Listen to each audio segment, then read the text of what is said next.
continue selling weapons and equipment? Right. If the Infinite Empire is already the Star Cluster Alliance's largest weapons supplier, once the war stops, the Infinite Empire's weapons won't sell well. Exactly, after all, when there's no war. Many weapons are just cumbersome burdens that take up space. These statements were often met with strong condemnation from another group. Why do you naively believe that giving the Klein people a little benefit will make them abandon their continued offensive against the Star Cluster Alliance?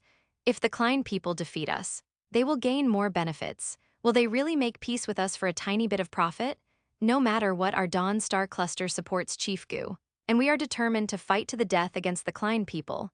On the Star Cluster Alliance communication channel, the two opposing voices clashed continuously, neither able to convince the other. But the Lee's Star Cluster and the Eternal Star Cluster were destined to become sinners of the Star Cluster Alliance. The Klein people dug a pit for them with their strategy of division and disintegration. Not only did they jump into the pit themselves, but they also dragged others to jump in with them. Last time, to cripple nearly 30 star clusters, the Klein people suffered over 60% casualties among the troops they deployed to the Amethyst battlefield. This time, they achieved almost the same effect without deploying a single soldier. Truly, the supreme art of war is to attack strategy, followed by alliances and finally besieging cities. On the Klein people's side, they initially just tried it out with a let's-see attitude and then went ahead with it. But they truly didn't expect the Star Cluster Alliance, which seemed unbreakable, to be so fragile. 401. The Phantom Eye Civilization, maintainers of cosmic order according to the agreement among the various parties of the Star Cluster Alliance. The previous resolution was temporarily shelved. All Star Cluster civilizations would vote again in 100 days to decide whether to wage war or seek peace. Many people believed that things would likely proceed this way, but they were undoubtedly wrong. After only 30 days, the Lee's Star Cluster and the Eternal Star Cluster jumped out. On the Star Cluster Alliance's communication channel, Alfred, the head of state of the Lee's Star Cluster, made a statement. To everyone in the Star Cluster Alliance, I am Alfred, the head of state of the Lee's Star Cluster. The Lee's Star Cluster has reached a reconciliation with the Klein people. From this moment on, the Lee's Star Cluster officially withdraws from the Star Cluster Alliance. Any individual or group that continues to provoke conflict will be considered a common enemy of the Lee's Star Cluster and the Klein people. Alfred's statement immediately caused a massive uproar. Everyone who saw these statements was instantly dumbfounded. What made everyone even more despairing was that Alfred was merely the beginning, not the end. Sadia, the head of state of the Eternal Star Cluster civilization, spoke afterward following Alfred. I am Sadia, the head of state of the Eternal Star Cluster civilization. I hereby formally announce that the Eternal Star Cluster officially withdraws from the Star Cluster Alliance. The Eternal Star Cluster has reached a reconciliation with the Klein people. The Klein people entrenched around the Eternal Star Cluster have all withdrawn. Through our efforts, most of the Eternal Star Cluster's captives have been successfully released, although the Eternal Star Cluster needs to pay certain war reparations to the Klein people. However, we cherish peace more than wealth. Alfred and Sadia were both former directors of the Star Cluster Alliance. Their statements on the Star Cluster Alliance's communication channel had a massive impact on the Star Cluster Alliance. Crucially, after them, the heads of state of 18 consecutive Star Cluster civilizations delivered the same speech. Last time, the Klein people paid an immense price just to take out 14 Star Clusters. This time, the Klein people excelled. Just by talking, they managed to subvert 20 Star Cluster civilizations. If they had known the war would be so easy to fight, why would they have needed to fight the Star Cluster Alliance tooth and nail? God of Brightness, the leader of the Star Cluster Alliance, also stepped in at this moment to make a statement. The capitulators from the Lee's Star Cluster, Eternal Star Cluster, and the other 20 Star Clusters are traitors to the Star Cluster Alliance. Every single one of these individuals is bound to face reckoning from the Star Cluster Alliance. In my capacity as the leader of the Star Cluster Alliance, I issue a severe warning. I hope some people can realize their mistakes before committing even greater ones. I hope others who have been deceived do not assist the wicked. Effective immediately. The Star Cluster Alliance is entering the highest level of war status. The actions of Alfred and the others completely enraged the rest of the Star Cluster Alliance. All parties had clearly agreed to hold a second vote after 100 days. Yet, these people couldn't even wait 100 days and surrendered directly. At the same time, in the Infinite Empire headquarters, Gu Qijue, who had just broken through from D-rank cosmic level to C-rank cosmic level, learned of the drastic changes outside as soon as he stepped out of his cultivation chamber. All the star cluster civilizations that had participated in the Infinite Empire's recent combat mobilization meeting were now utterly impressed by Gu Qijue. He had actually been right. How much time had passed before a major war truly erupted? After Gu Qijue broke through to the C-rank cosmic level, the power throughout his body became terrifyingly immense. Now, all living beings on the entire heavy cold star felt an intense sense of oppression. It was as if an utterly terrifying deity had appeared invisibly above everyone's heads. Fortunately, as Gu Qijue restrained his power, that suffocating pressure began to slowly dissipate. While Gu Qijue was adapting to his immense power, Han Yiming came to his side to report on the situation. Your Excellency, the head of state, the current situation is extremely dire. The Li's star cluster and 20 other star clusters, along with the Klein people, have launched attacks against many star clusters in the Star Cluster Alliance. What should the Infinite Empire do now? Although God of Brightness was extremely forceful on the Star Cluster Alliance's communication channel, many high-ranking officials of the Star Cluster civilizations were already preparing to flee. This time the danger was real. They couldn't even defeat the Klein people alone. Now, the Klein people's side had an additional 20 Star Cluster civilizations. Many people had absolutely no confidence in this battle and were preparing to escape this area. Gu Qijue's intention was certainly not to flee. He said directly to Han Yiming, "In this situation, we cannot launch an active offense, we can only defend and counterattack. In an emergency, the heavy cold star can directly space warp into Amethyst Star City."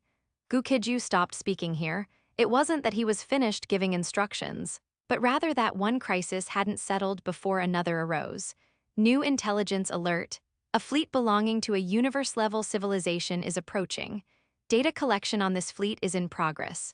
Please wait. Data collection and analysis complete. The approaching civilization is the Phantom Eye Universe civilization. The Phantom Eye Universe civilization is the order maintainer within the current Sacred Mark universe. The target of the Phantom Eye Universe civilization's fleet is highly likely the Klein people, but please prepare for sudden contingencies. Gu Qijue hadn't expected the fighting here to attract the attention of other universe-level civilizations. He carefully examined the Infinite Engines analysis report on the Phantom Eye civilization's fleet, and then he realized that the Phantom Eye civilization was definitely not a weakling like the Amethyst civilization. The Phantom Eye civilization is a universe-level civilization in its peak state. After learning of the Phantom Eye civilization's might, Gu Qijue looked at Han Yiming and said, "There have been some sudden developments." Han Yiming was slightly startled and asked, "What sudden developments?" Gu Qijue did not hide anything and truthfully said, "The fleet of the universe-level civilization, the Phantom Eye civilization, will enter this star domain in 3 minutes." This intelligence immediately caused Han Yiming to break out in a cold sweat. Seeing his reaction, Gu Qijue couldn't help but ask curiously, "Do you know about the Phantom Eye Universe civilization?" Han Yiming nodded. "I know some information, but my understanding is very limited. I only know that they are one of the order maintainers of this universe. Unlike the Amethyst civilization, the Phantom Eye civilization is extremely powerful. If the Phantom Eye civilization is coming to deal with the Klein people, that would be excellent, of course. If they plan to deal with us too, even if we started fleeing this star domain right now, it would be a dead end." Gu Qijue heard this and asked, "Do you think they will deal with us?" Han Yiming thought for a moment and said helplessly, "I don't know." He couldn't answer this question. His knowledge of the Phantom Eye civilization was very limited, and he didn't know their style of operation. And 3 minutes later, the Phantom Eye civilization's fleet indeed appeared. 402, Justice descends from the heavens. The invincible fleet sweeps away all obstacles. The universe is vast, and the star domain occupied by the Star Cluster Alliance is only a very small area within the universe. If the universe were a desert, then the Star Cluster Alliance would not be a grain of sand in that desert, but rather a component of that grain of sand. Although the Phantom Eye civilization is one of the most renowned civilizations in this part of the universe, however, the members of the Star Cluster Alliance had never expected the Phantom Eye civilization to appear in this place. The sudden appearance of the Phantom Eye civilization caught everyone off guard. The people of the Star Cluster Alliance were relatively calm, because the Phantom Eye civilization are the maintainers of universal order, and they do not possess the ability to severely disrupt universal order. After the Phantom, I civilization arrived in the star domain under the Star Cluster Alliance's jurisdiction. The Star Cluster Alliance members soon broke into smiles. In some backward planetary civilizations, if an utterly heinous villain appeared, the local people would pray to the heavens to send down a bolt of lightning to strike down the evil person. The people of the Star Cluster Alliance undoubtedly encountered such a good thing this time, when the Star Cluster Alliance was on the verge of collapse. When the Lee's Star Cluster members bared their fangs and wholeheartedly served as lackeys for the Klein people, unexpectedly, justice descended from heaven, allowing the Phantom I civilization to punish the Klein people. In the cosmic void realm, Gu Qijue stood proudly in midair, accompanied by Han Yiming, Wulumi, Gu Qijue, and others. Everyone followed behind the Phantom I civilization's fleet, advancing towards the Klein people's stronghold. Before long, Gu Qijue saw that the Phantom I civilization and the Klein people began to clash.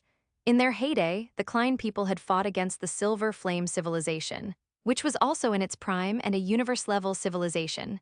However, the Silver Flame civilization and the Amethyst civilization were both relatively weak. There was a significant gap between them and the Phantom I civilization. At this moment, Gu Qijue, Han Yiming, Wulumi, Gu Qijue, and the others witnessed an extremely astonishing scene. Boom! A beam of ice-blue light shot out from the Phantom I civilization's battleship. This ice-blue light beam then effortlessly penetrated the Klein people's impregnable base. It would have been quite difficult for the Star Cluster Alliance to defeat such a base. But the Phantom I civilization was a complete dimensionality reduction strike. Han Yiming watched for a moment and sighed. Fortunately, we never had any intention of being traitors from the beginning. Otherwise, in front of the Phantom I civilization, we would also have faced the fate of being swept away and crushed. Han Yiming's words were met with agreement from everyone present. The Star Cluster Alliance and the Klein people had fought bitterly for so long, making countless sacrifices, yet they couldn't do anything to the Klein people. This time was different. In the face of the Phantom I civilization's terrifying technology, which was several orders of magnitude ahead, the Klein people, let alone resisting, didn't even have a chance to end their own lives before being reduced to molecular and atomic states. Boom, boom, boom. The Phantom I civilization had no intention of conversing with the Star Cluster Alliance. They only launched a sustained attack on the Klein people. After they swept through like a raging storm, the Klein people were almost completely destroyed. Only a very small number of Klein people escaped immediately, preserving the last spark of their civilization. The Lee's Star Cluster and Eternal Star Cluster, who were entangled with the Klein people, now wished they could die. They originally thought they had latched onto the Klein people's powerful support. Who knew that justice would descend from heaven, making them collateral damage for the Klein people? They were too close to the Klein people, and the Phantom I civilization launched an indiscriminate attack. The Phantom I civilization came and went in a hurry, and after almost completely annihilating the Klein people, they decisively departed. They didn't just wave their sleeves and leave without taking a cloud from the horizon. It was more like a person walking on the road who sees an ant nest and generally won't stop to demand an audience with the king of this ant kingdom and exchange development opinions. Not being able to communicate with the mighty fleet of the Phantom I civilization left the Star Cluster Alliance somewhat disappointed. But seeing countless Klein people turn to dust, everyone couldn't help but be overjoyed. They had thought it was a moment of life and death, but they passed this difficult hurdle without any real danger. In the Star Cluster Alliance's conference channel, the Alliance leader, God of Brightness, invited all parties to a meeting. Last time everyone met in this holographic conference room, there were 60 people. This time, when everyone met in the holographic conference room, there were still over 50 people. However, only 40 were members of the Star Cluster Alliance, while the remaining dozen or so were representatives of war criminals. Gu Qijue and the others appeared in the holographic conference room one after another. Unlike the previous high-pressure state, everyone was now beaming with joy and happiness. God of Brightness looked around and then said, this time, thanks to Chief Gu, who firmly advocated for war. If Chief Gu hadn't remained unwavering from beginning to end, I imagine there would be a few fewer people sitting here. Everyone agreed with God of Brightness's words. The chiefs of other Star Cluster civilizations spoke up one after another at this moment. Alliance leader God of Brightness is absolutely right. Chief Gu made outstanding contributions in the final stage. Indeed, fortunately, Chief Gu was unwavering in his determination to fight to the end, and we were willing to trust Chief Gu. Otherwise, it would have been interesting. Absolutely, absolutely, otherwise it would have indeed been interesting. The interesting these chiefs spoke of was, of course, not truly interesting. The Lee's star cluster and the Eternal star cluster were once very powerful star clusters. Alfred and Sadia were even chiefs of the star cluster alliance before. But now, although these two gentlemen are still alive, they are already in the seats of war criminals. The conversations of the crowd constantly pricked at their nerves, but there was nothing they could do. Who told them to make the wrong choice? Who could have imagined that the mighty Klein people would simply vanish? This incident also taught Alfred a very important lesson. That is, when making decisions, one must not only focus on the event itself, but also on the larger external environment. If they had known that the Phantom Eye Civilization's philosophy was consistent with the star cluster alliances, and if they had known that the Phantom Eye Civilization liked to meddle in affairs, then when making decisions, they absolutely should not have gone to the opposite side of the star cluster alliance, because it was very likely that the Phantom Eye Civilization would have shown them what it meant for evil to not triumph over good. The laughter and chatter of the Star Cluster Alliance members at this moment was extremely painful for Sadia and the others. But no matter how painful, they had to listen. Who told them they became traitors? As everyone was chatting and laughing, Gu Qijue spoke, interrupting their idle talk. Everyone, let's discuss serious matters. Our battle with the Klein people is not entirely over yet. The Phantom Eye Civilization has already left this star domain. But in this star domain, there are still remnants of the Klein people. After clearing out these remnants of the Klein people, we still need to hold a meeting to discuss how to deal with the Lee's star cluster and other star clusters. End of chapter 403. The Klein era has ended, a new era has begun. After Gu Qijue spoke, everyone immediately stopped their casual chatter. Gu Qijue, though not the Vice Alliance Master in the Star Cluster Alliance, was treated as such. His prestige within the Star Cluster Alliance had reached an extremely high level. God of Brightness was actually also preparing to discuss serious matters, so since Gu Qijue brought it up, he simply followed suit and said, although there are only a handful of Klein people left now, we still need to completely eradicate them. With the strength of the Star Cluster Alliance, achieving this is relatively easy. I hope all parties will now fully search for the Klein people everywhere. Any Klein people found should be completely eliminated immediately. As for the issues concerning the Lee's star cluster and the Eternal star cluster, we can discuss them now. When God of Brightness said this, Sadia, Alfred, and the others became tense. From the Star Cluster Alliance side, Tang Yuanqi, the head of the Titanium Crystal Star Cluster, slammed his hand on the table and angrily rebuked Alfred and Sadia. Alfred and the others unilaterally tore up the Star Cluster Alliance agreement not long ago. They declared war without warning on members of the Star Cluster Alliance, causing deep harm to many people within the alliance. Half of our titanium crystal civilizations, star domain, and citizens were engulfed in war in a very short time. More than a quarter of our citizens have already died in the war initiated by Alfred and Sadia and their cohorts. Therefore, our titanium crystal star cluster has only one solution for these people: chop off all their heads and offer them as a sacrifice to the fallen. Tang Yuanqi's words greatly angered both Alfred and Sadia. They were now both furious and afraid. Such matters inherently boiled down to the victor being king and the loser being a bandit. Since they had failed, they indeed needed to bear all consequences. However, for all of them to die completely, such a punishment was perhaps too severe. Alfred could only look at the other members of the Star Cluster Alliance and ask, "Gentlemen, do you not care for even a shred of past goodwill and want our lives?"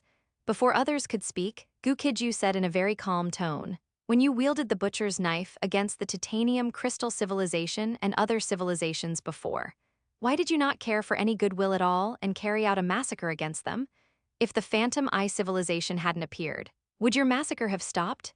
Everyone understands, and you yourselves know, that your massacre would not have stopped. Once the Star Cluster Alliance was defeated, this star domain would have been the dominion of your 20 star cluster civilizations and the Klein people. Everyone must bear the consequences of their choices. Since you chose to betray, you must be prepared to die. Perhaps some among you truly do not deserve to die. However, killing one to warn 100 is the only way to make an example." Gu Qijue's words completely plunged Alfred and Sadia into despair. In the current Star Cluster Alliance, the person they feared most was not anyone else, but Gu Qijue. Gu Qijue would not waver in the slightest when dealing with the Klein people.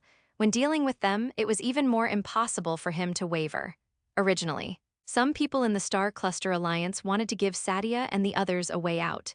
At the very beginning, Satya and the others were also important forces in resisting the Klein people.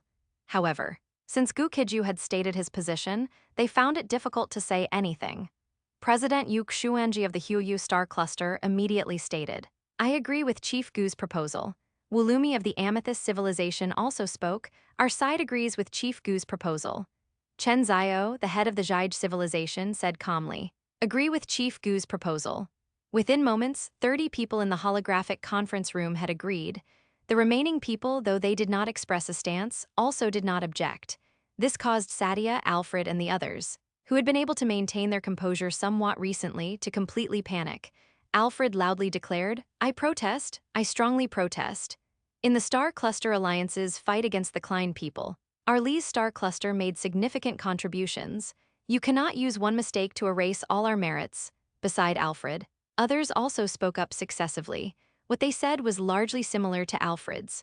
While everyone was continuously protesting, God of Brightness said very calmly, "On matters of great principle, merits are merits, and faults are faults. Merits and faults cannot cancel each other out. This is a matter of principle, so you don't need to say any more. However, as the Alliance Master of the Star Cluster Alliance, I can guarantee this. We will not let a single traitor go, nor will we wrongly accuse any good person. Although you are certainly going to die, we will not vent our anger on those not involved in this matter." Satya and Alfred, of course, did not feel grateful to God of Brightness. What they wanted was to preserve their respective civilizations and lives, not to be liquidated. But the attitudes of God of Brightness and Gu Qijue were already very clear. They were doomed to die. Satya and Alfred, of course, had no intention of waiting for death. So, after the meeting's outcome was decided, the two began to prepare their escape. But having committed such grave crimes, how could they possibly get away? All parties in the Star Cluster Alliance had long since implemented a comprehensive blockade on these star clusters. Upon discovering that these people intended to flee, God of Brightness showed no mercy. He directly ordered in the holographic conference room in front of Alfred and Satya, "As the Alliance Master of the Star Cluster Alliance, I order all members of the Star Cluster Alliance to immediately take action against the Lee's Star Cluster and the other 20 star clusters." This command was extremely terrifying.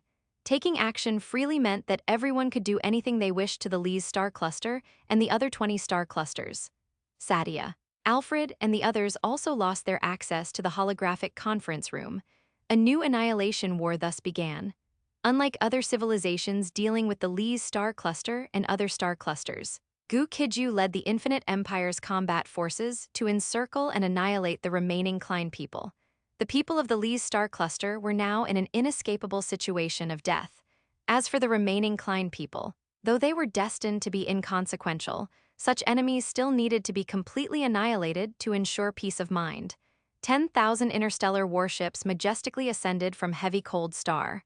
Under Gu Qijue's leadership, 100 million Infinite Legion warriors began their final encirclement of the Klein people. The Klein people were indeed no longer a threat.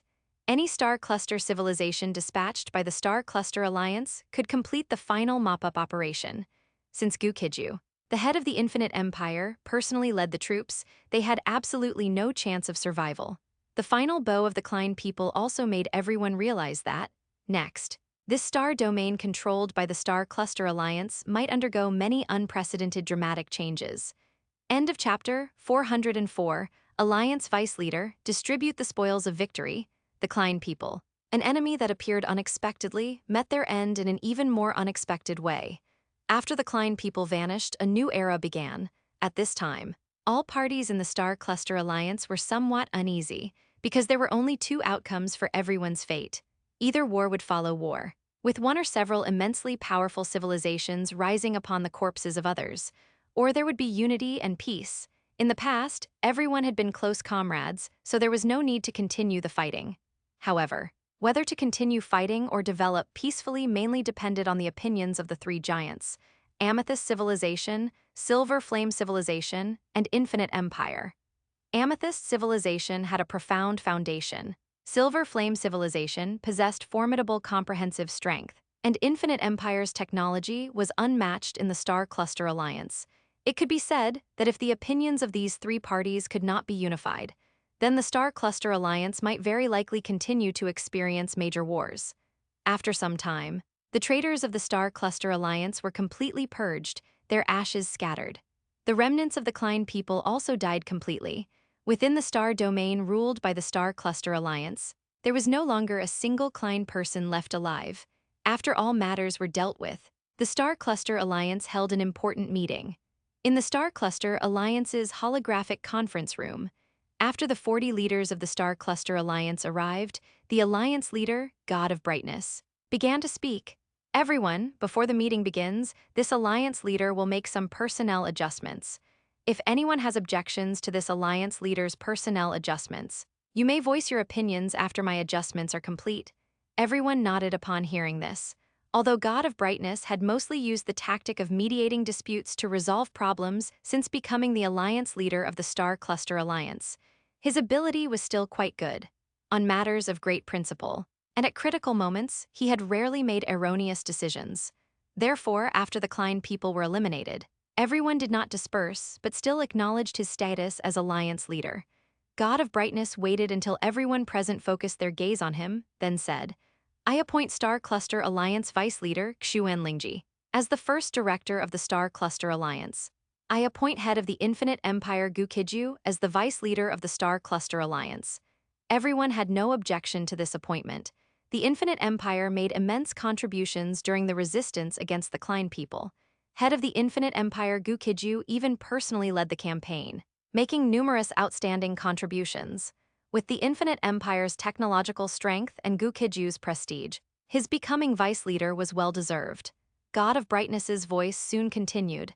I appoint Gu Qijue as the second director, Han Wenzheng as the third director, and Chen Zhao as the fourth director. I appoint Nanman Song as the fifth director, Wang Hao as the sixth director, and Han Mengshuan and Han Menjiang as the seventh and eighth directors. God of Brightness concisely made personnel arrangements for the high-level officials of the Star Cluster Alliance. Gu Qijue had no objections to the arrangements made by God of Brightness this time. Nanman Song was the leader of the Storm Star Cluster, and Wang Hao was the leader of the Divine Martial Star Cluster. Their presence wasn't strong because they had previously been focused on fighting the Klein people, continuously sustaining war with war. In this great war between the Star Cluster Alliance and the Klein people, the current one leader, two vice leaders, and the civilizations represented by the 8 directors were all big winners. Among them, the Infinite Empire was the biggest winner. Before the war, the Infinite Empire was merely a backward galaxy-level civilization. After the war ended, the Infinite Empire directly leaped to become a top-tier Star Cluster-level civilization. After God of Brightness informed everyone about the personnel arrangements, he began to await their opinions. Facts proved that God of Brightness's arrangements this time were relatively reasonable. Neither the 8 directors, nor the 2 vice leaders, nor the leaders of other Star Cluster civilizations had any objections. Having settled the personnel adjustments, God of Brightness continued to discuss the distribution of benefits. Everyone had fought the Klein people for so long, and ultimately, it was all for the sake of benefits. The issue of benefit distribution was naturally the one everyone cared about most. God of Brightness began, everyone, please look at this holographic star map. On this holographic star map, the area ruled by the Star Cluster Alliance is divided into 90 star domains. These 90 star domains are numbered from star domain number 1 to star domain number 90. The lower the star domain's number, the more resources it possesses. My distribution plan is that star domain number 1 belongs to Amethyst Civilization. Star domains number 2 and number 3 belong to Silver Flame Civilization. Star domains number 4, number 5, and number 6 belong to the Infinite Empire. The remaining star domains number 7 to number 10 will serve as the headquarters of the Star Cluster Alliance. The other 37 Star Cluster civilizations will be allocated the remaining star domains. Each Star Cluster civilization can be allocated 2 to 3 star domains. The specific distribution plan is already presented on the holographic star map. Please take a look and see if you have any objections. As God of Brightness spoke, everyone stared at the distribution plan. This distribution plan was almost completely fair. For example, star domain number 1 was actually the Amethyst Star Realm and its surrounding areas, and most of this region originally belonged to Amethyst Civilization. Now, giving the star domains near the Amethyst Star Realm to Amethyst Civilization was, of course, Quite reasonable. The benefits received by other star cluster-level civilizations were also fair. Everyone would receive corresponding benefits based on their merits and efforts in the previous battles. Everyone was carefully reviewing God of Brightness's distribution plan. This distribution plan had clearly been meticulously crafted, taking virtually all aspects into consideration. For all star cluster-level civilizations, this benefit distribution plan was relatively reasonable. After observing for a long time, Gu Qijue nodded slightly and stated, "The Infinite Empire agrees with this plan." On the side of Amethyst civilization, Wulumi showed no intention of speaking. He certainly couldn't make decisions on such a significant matter. Although he was sitting there, he was merely a mouthpiece for the four emperors. This distribution plan had already been taken to seek instructions from the four emperors, and Wulumi would not say anything until the four emperors gave their directive. While Wulumi remained silent, people from other star cluster civilizations successively expressed their agreement. After almost everyone agreed to the plan, Wulumi seemed to have received instructions from the four emperors. He immediately spoke. "Amethyst civilization agrees to this distribution plan." With this, there were absolutely no more issues. The distribution plan presented by God of Brightness this time ensured fairness and reasonableness to the greatest extent, so everyone basically agreed. After this matter was settled, Gu Qijue was the first to speak. "Next, we must pay attention to developments outside the Star Cluster Alliance. Otherwise, what happened to the Klein people could also happen to us." End of chapter 405, Beyond the Realms Exploration Plan, Alliance Expedition Team. After Gu Qijue spoke, the God of Brightness and the leaders of the other star cluster civilizations all nodded in agreement. The Phantom Eye civilization that appeared last time was simply too powerful. Although the Phantom Eye civilization's target was the Klein people, who could guarantee that the next civilization to appear wouldn't target them? The God of Brightness pondered for a moment and said, "For the foreseeable future, this matter will be the top priority. To handle this properly, all members of the Star Cluster Alliance must pool their wisdom and efforts. Otherwise, if a force comparable to the Phantom Eye civilization attacks us, we will end up exactly like the Klein people." As this matter was discussed, the relaxed atmosphere that had prevailed in the holographic conference room suddenly grew tense. However, it was clear that no one could come up with a good solution to this problem immediately. Previously, they had little contact with the outside world. The vast universe space surrounding the Star Cluster Alliance was extremely desolate and barren. Essentially, no civilizations existed in those areas. Gu Qijue's proposal was essentially fully supported by the other Star Cluster civilizations. Therefore, the Star Cluster Alliance members had limited knowledge of the situation outside. Of course, the Amethyst civilization invested a significant amount of capital during the construction of the Amethyst civilization's Interstellar War Academy. The only problem lay with the Amethyst civilization. As everyone looked at him, Gu Qijue did not hold back but expressed the ideas he had in mind. Although the Silver Flame civilization and the Amethyst civilization were also universe-level civilizations during their peak, everyone present recognized Gu Qijue's talent, but too much time had passed since their glorious peak. If everyone agrees to this, the Infinite Empire will provide at least 2,000 technology patents to the Star Cluster Alliance War Academy.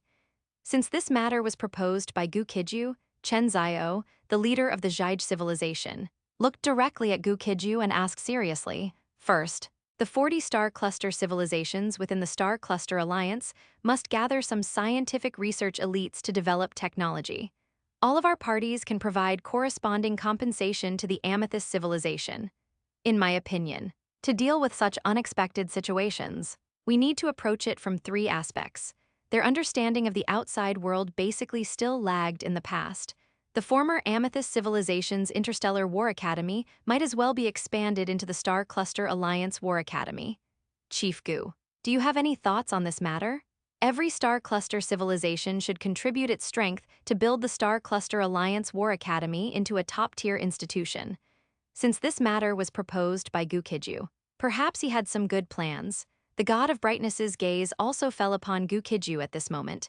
Gu Qijue and the Infinite Empire performed exceptionally well during the previous Great War against the Klein people. After Chen Zio spoke, many people around him realized the situation. A scene that caught everyone off guard occurred at this moment. On the side of the Amethyst civilization, Wulumi, who had been seated, suddenly stood up. The next moment, the Southern Emperor's figure appeared in his seat. Seeing the Southern Emperor, all the leaders present immediately rose to bow. "Greetings, Your Majesty Empress Nan. It is rumored that the Southern Emperor is an SSR tier powerhouse, or perhaps even an SSS tier powerhouse, although the reason is unknown. The Southern Emperor never leaves the Amethyst Star Realm, but many people acknowledge the Southern Emperor's formidable strength. Since the Amethyst civilization joined the Star Cluster Alliance, all parties within the Star Cluster Alliance have sent representatives to meet the Southern Emperor. These representatives requested an audience with the Southern Emperor mainly to gauge her strength. The intelligence gathered by all parties was similar. The Southern Emperor's strength was terrifying. When the Southern Emperor appeared, even the God of Brightness immediately stood up. The seating arrangement in the holographic conference room also changed. The Southern Emperor's seat appeared in the primary position, elevated one level higher, while the seats of the others were distributed elsewhere. After everyone bowed, the Southern Emperor casually said, "Dispense with the formalities." After speaking, she looked at everyone and said, "The Amethyst civilization agrees to Chief Gu's proposal just now. Let us continue with this meeting." The Amethyst civilization had clearly opened up its perspective. Their magic crystal technology had numerous limitations and drawbacks.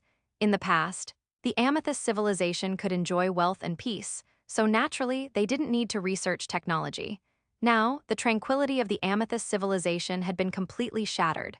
Under these circumstances, the Amethyst civilization naturally needed to adapt and make adjustments to keep up with the times. The Southern Emperor's words brought joy to everyone's hearts. At the same time, everyone was slightly surprised that the Southern Emperor would personally appear to support this matter. This also made everyone realize that the relationship between the Infinite Empire and the Amethyst civilization was truly extraordinary. Gu Qijue had just mentioned that they needed to approach the problem from 3 aspects. He had only discussed one aspect, clearly. He still had 2 more to mention. He wasted no time and immediately spoke. Besides establishing the Star Cluster Alliance Interstellar War Academy, we must also expand outward. Although a large expanse of the star domain surrounding the star domain ruled by the Star Cluster Alliance is barren land. However, we must continuously expand and explore outward, while also considering how to maximize the value of these regions. After Gu Qijue finished speaking, the God of Brightness and the others successively expressed their stance. The Silver Flame civilization agrees, the Huyu civilization agrees, the Cooper civilization agrees. Gu Qijue's proposal was excellent, because they either had to fight among themselves or expand outward. Internal conflict was a thankless task for everyone involved. Even if they won, they would suffer losses, and the gains from the battle might not necessarily cover those losses. Expansion outward was different. Even if they gained nothing, the losses would be limited. But if they happened to gain something, the situation would immediately change. This time was unlike the past, where everyone explored individually and alone. As a result, all parties were constrained during the exploration process. Now that the Star Cluster Alliance was working together on this matter, they could naturally throw caution to the wind and make a huge endeavor. Without exception, Gu Qijue's proposal was once again unanimously approved. He immediately continued with the 3rd proposal. Besides establishing the Star Cluster Alliance Interstellar War Academy and continuously expanding and pioneering outward, the Star Cluster Alliance also needs to organize expedition teams to explore various parts of the cosmic space and bring back intelligence from other places. Some resources might be extremely scarce here, but perhaps they are abundant in other star domains. Not only that, but other star domains might also possess technologies that are highly useful and inspiring to us. Sending expedition teams can help us learn technologies we don't possess, assisting the Star Cluster Alliance in rapid advancement. Naturally, everyone agreed to Gu Qijue's proposal as well. The initial Klein people, and the Phantom Eye civilization that appeared later, made everyone present realize that this was no longer an era for fighting alone. They must learn to conduct joint operations.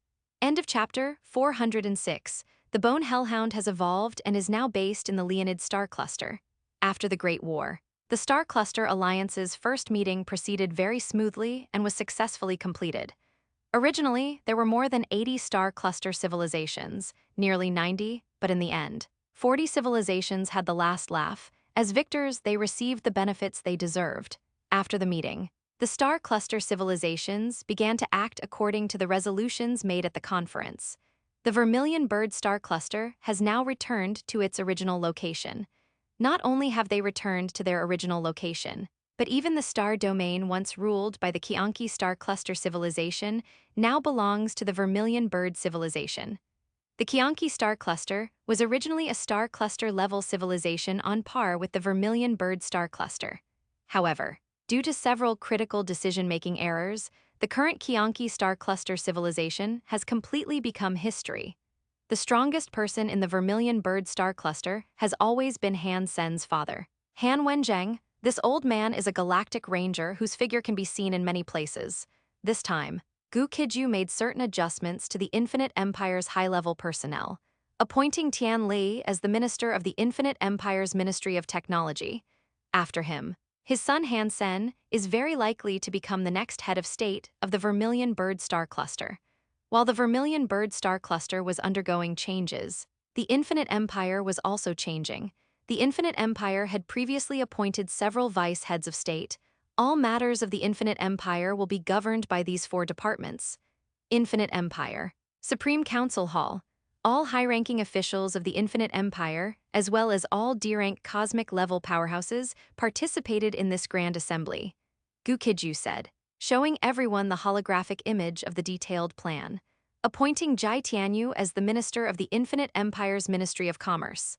Although the Infinite Empire developed rapidly in terms of its foundation, especially the reserve of strong individuals, appointing Zai Ling as the minister of the Infinite Empire's Ministry of War.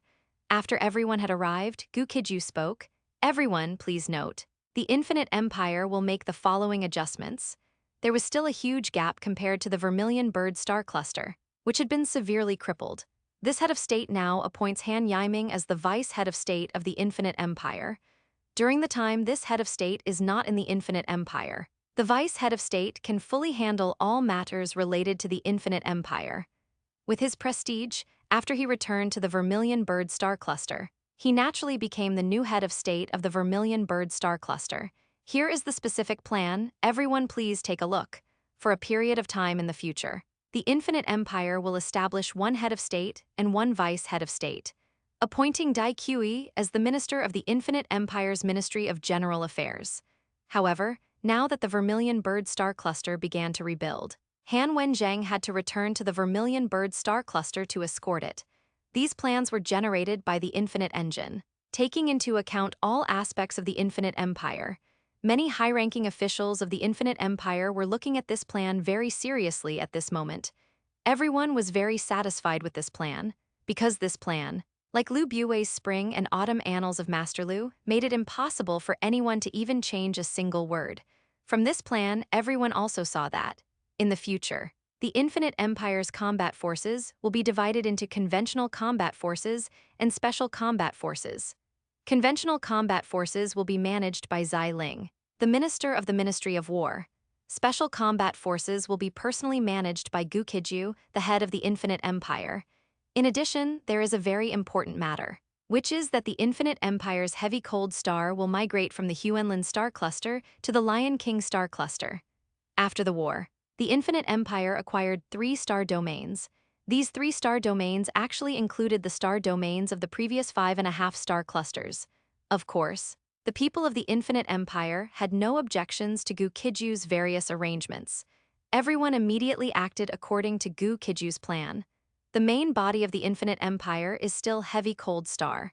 By directly migrating Heavy Cold Star to the Lion King star cluster, the Infinite Empire can then begin a new chapter on Heavy Cold Star. The Lion King star cluster was actually the center of the Golden Lion King civilization a long time ago, and there are abundant resources nearby. For Gu Qijue, the next period will mainly involve a few extremely important tasks. First, raising his own rank. From Han Wenzheng's case, it can be seen that top powerhouses can play a crucial role in a civilization. With Han Wenzheng, a powerhouse suspected to be B-rank cosmic level, even if the Vermilion Bird star cluster was crippled by the Klein people, they could still quickly rebuild the Vermilion Bird star cluster civilization after the war. Gu Qijue previously went into seclusion to raise his rank, elevating himself to C-rank cosmic level. This rank is already quite strong within the Star Cluster Alliance. The top combat power of many Star Cluster civilizations is C-rank cosmic level. However, there are currently higher-ranked powerhouses in the Star Cluster Alliance. For the safety of the Infinite Empire, he needs to continue collecting resources and raising his rank. Furthermore, if the Star Cluster Alliance wants to explore outwards, it also needs to raise its rank. His strength is already sufficient within the star domains ruled by the Star Cluster Alliance, but leaving this place, traveling in the universe, he is still not safe. The second thing he needs to do is to enhance the combat capability of the Infinite Legion. The Infinite Legion is the foremost combat unit in the Star Cluster Alliance, with the same numbers and ranks. Even the Klein people are no match for them. But after witnessing the invincible fleet of the phantasmic Eye Star Cluster, Gu Qijue understood that the Infinite Empire still had a long way to go. Whether it's improving his own strength or the strength of the Infinite Legion, both require vast amounts of resources. The overt resources of the Star Cluster Alliance have now been clearly divided among the 40 civilizations. Unless they don't want the Star Cluster civilization to continue, these resources cannot be obtained through means other than trade. However, there are still many resources here that are not openly available. For example, various ruins, especially the Golden Lion King ruins. These ruins still contain a lot of good things. For the next period, Gu Qijue can focus on this. Once he completely inherits the Golden Lion King's legacy, he can officially begin outward exploration. While he collects the Golden Lion King's treasure trove, he also needs to send out a large number of exploration teams to explore the star domains around the Star Cluster Alliance. Heavy Cold Star, Infinite Empire Headquarters, Head of State Cultivation Area. This is a very vast and expansive area. Even if a dozen cities were placed here, there would be no crowding at all. Gu Qijue alone certainly doesn't need such a vast area. He designated this place as his private reserve, mainly to house various manufacturing devices.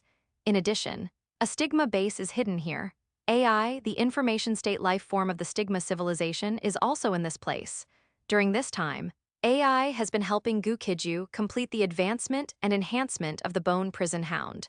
Once the Bone Prison Hound's advancement and enhancement are complete, Gu Qijue will begin new actions. End of chapter 407, The Perfect Mount. A C-rank Shadow Bone Dragon, the Bone Prison Hound has enormous potential, especially since there's a treasure left by the Stigma civilization in the Stigma base that is perfectly suited for it. Once it completes its advancement, it will become a powerful aid to Gu Qijue. However, AI's help always comes with conditions. For everything she helps Gu Qijue with, Gu Qijue needs to help her in return. Gu Qijue certainly wouldn't refuse this kind of unique fair trade. During this time, he cultivated and improved while waiting for the Bone Prison Hound's advancement to finish. Within the star domain ruled by the Star Cluster Alliance, there are still over 100 large and small Golden Lion King ruins. Originally there were more, but as time passed, many Golden Lion King ruins could no longer be opened. Although some subspace dimensions are relatively stable and can exist for a very long time, there is also a limit to the existence time of these subspace dimensions. After 2 months, Gu Qijue saw the Bone Prison Hound again. Seeing that the Crystal Clan technology of the Stigma civilization could allow the Bone Prison Hound to advance into such an incredibly powerful creature as the Shadow Bone Dragon. The Stigma civilization truly lives up to its reputation as the former top overlord in this universe. She looked at Gu Qijue and asked, "Are you satisfied with this collaboration?" Gu Qijue scanned it with the Infinite Engine. Under the Infinite Engine's scan, the Shadow Bone Dragon's data filled several long pages. Gu Qijue nodded, "I'm very satisfied. But can all the creatures on this list achieve an advancement leap?" Gu Qijue quickly skimmed through it and knew that the Shadow Bone Dragon was now the most important cutting-edge combat force in the Infinite Empire. Apart from himself, AI's appearance at this moment was that of a god race beauty. Gu Qijue couldn't help but wonder if he could ask AI to help the Emperor Star Will and some other special creatures also complete their advancements. Although he needed to help AI equally if she helped him, the more top-tier combat power there was, the safer the Infinite Empire would be. Their Crystal Clan technology is always trustworthy. However, the Bone Prison Hound's appearance had undergone a huge change at this moment. As he spoke, he handed a holographic form to AI. Her appearance was almost identical to a human's, but her body, facial features, and figure were all closer to an ultimate perfection. She wore a luxurious dark purple evening gown and crystal high heels. Rank, C-rank cosmic level. In Shadow State, it can unleash B-rank cosmic level power. At this point, it was no longer appropriate to call the Bone Prison Hound a Bone Prison Hound. From the Infinite Empire's perspective, the more powerful combatants, the better. Species. Shadow Bone Dragon, AI first nodded, then shook her head. As Gu Qijue looked a bit puzzled, AI spoke. Although the stigma base has received some of the stigma civilization's remaining legacy. However, this star domain is not the primary area of stigma civilization activity.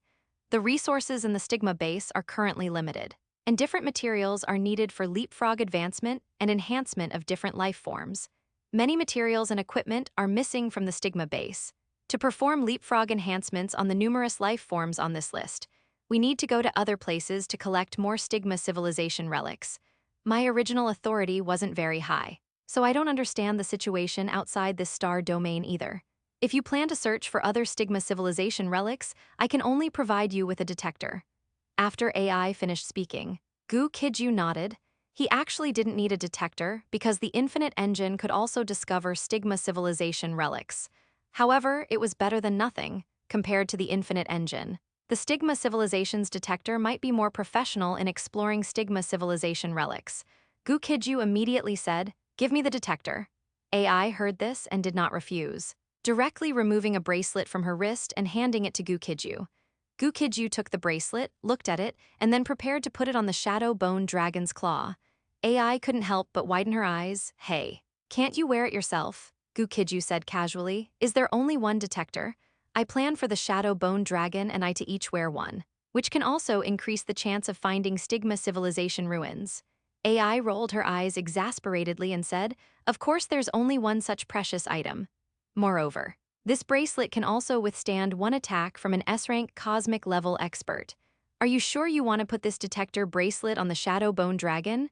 Gu Qijue hadn't thought that this bracelet had such a function, but he still said, "Just leave it on the Shadow Bone Dragon. I have other trump cards for self-preservation." Hearing him say that, AI immediately said no more. Finally, Gu Qijue took the Shadow Bone Dragon and began exploring the remaining Golden Lion King ruins. As for the nearby stigma base, all the intelligent machines controlled by AI had already packed it up and taken it away.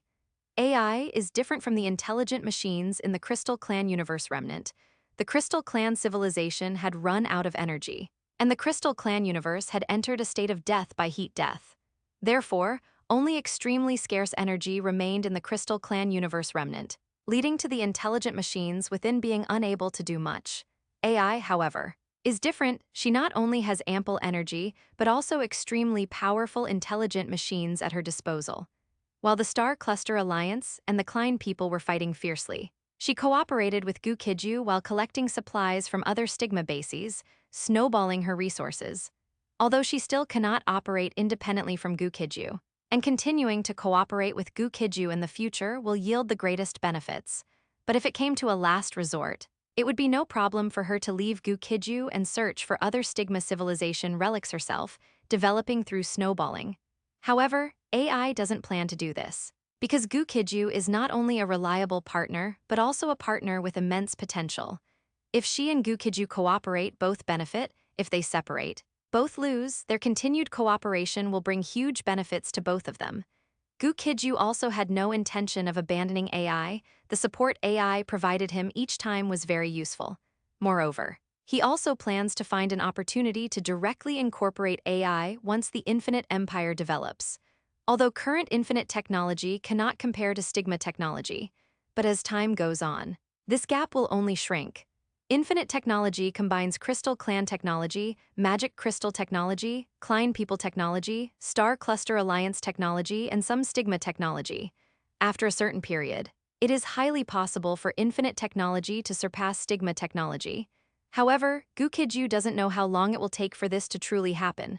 At the same time, Gu Qijue and the Shadow Bone Dragon also arrived at a Golden Lion King ruins. The Shadow Bone Dragon possesses very powerful spatial and speed talents, making it a perfect mount for Gu Qijue at present. End of chapter 408. What a pleasant surprise. Explore all the ruins at the same time. Gu Qijue didn't have high expectations for the Golden Lion King ruins. It wasn't that the Golden Lion King wasn't high-end enough, but too much time had passed, and many of the ruins left by the Golden Lion King had disappeared. Let alone ruins in other places, even in the Lion King star cluster. It was already difficult to find traces of the Golden Lion King's existence. Aside from the passage of time, there was another very important reason for this situation. too many treasure hunters. Others might not have Gu Qijue's methods, but over the long years there were so many treasure hunters. One found a little good stuff, another found a little good stuff, so naturally, not many treasures were left. Gu Qijue and Shadowbone Dragon were extremely efficient at treasure hunting. Shadowbone Dragon now almost possessed the most powerful spacetime jump ability in the entire alliance. It only needed to complete one ultra-long-distance spacetime jump to take Gu Qijue from the Lion King star cluster into a golden Lion King ruins.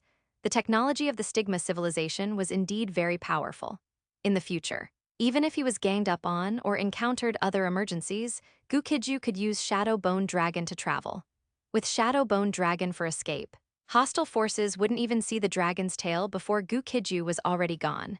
Upon arriving at this golden Lion King ruins, Gu Qijue had no intention of exploring the ruins himself. While Gu Qijue waited for the golden Lion King warriors to explore the ruins, the Shadowbone Dragon, like a mountain, quietly lay beside him. With a wave of his hand, all the new generation of golden Lion King warriors appeared. The golden Lion King warriors had undergone many upgrades and iterations. When they were in human form, they were all handsome cloned men in golden armor, not the original lion-headed, human-bodied form. Their intelligence was now no different from that of normal D-rank cosmic-level warriors. The golden Lion King warrior's appearance had also changed significantly. Using this tactic, he could destroy any civilization in the Star Cluster Alliance, except for Amethyst and Silver Flame, with the lowest cost and highest success rate. In terms of numbers, after Gu Qijue obtained a large amount of resources, he produced many more golden Lion King warriors. With such an armed force, and with the Shadowbone Dragon's incredibly powerful spacetime jump ability, Gu Qijue could carry out decapitation strikes against almost any star cluster civilization. However, Gu Qijue had no intention of sweeping across the entire alliance. Sweeping the alliance was not as good as letting everyone in the alliance expand outward and explore more. With such a secret force, Gu Qijue was already enough to dominate the entire alliance. The number of Golden Lion King warriors beside him had increased from the initial 3,000 to a full 100,000. Calling these Golden Lion King warriors 100,000 heavenly soldiers and generals is not an exaggeration. Escaping using a starship might still allow hostile forces to spot the starship's tail lights. First, he would have Shadowbone Dragon take him to the Star Cluster Civilization headquarters, and then he would release the 100,000 Golden Lion King warriors. Both their quantity, quality, and appearance had undergone tremendous changes. The Shadowbone Dragon's current body was enormous, with purplish black and black mist constantly swirling around it. The rank of the Golden Lion King warriors had uniformly risen to D-rank cosmic level peak. Furthermore, the intelligence of these Golden Lion King warriors had also been greatly enhanced, giving off a mysterious, eerie, yet powerful and terrifying feeling. After a moment of silence, Shadowbone Dragon respectfully said, "Your Excellency, the head of state, we seem to be able to explore over 100 Golden Lion King ruins simultaneously." As it spoke, Gu Qijue immediately realized that what this fellow said was correct. In the past, this couldn't be done because the Golden Lion King warriors weren't intelligent enough. But now it was different. He could have Shadowbone Dragon take him to all the Golden Lion King ruins. Then he would leave 1,000 Golden Lion King warriors in each of those Golden Lion King ruins to explore. Once the Golden Lion King warriors collected all the valuable resources in the ruins, he would just go back and retrieve them. After witnessing the power of the Phantom Eye civilization, Gu Qijue deeply understood that he should focus on outward exploration.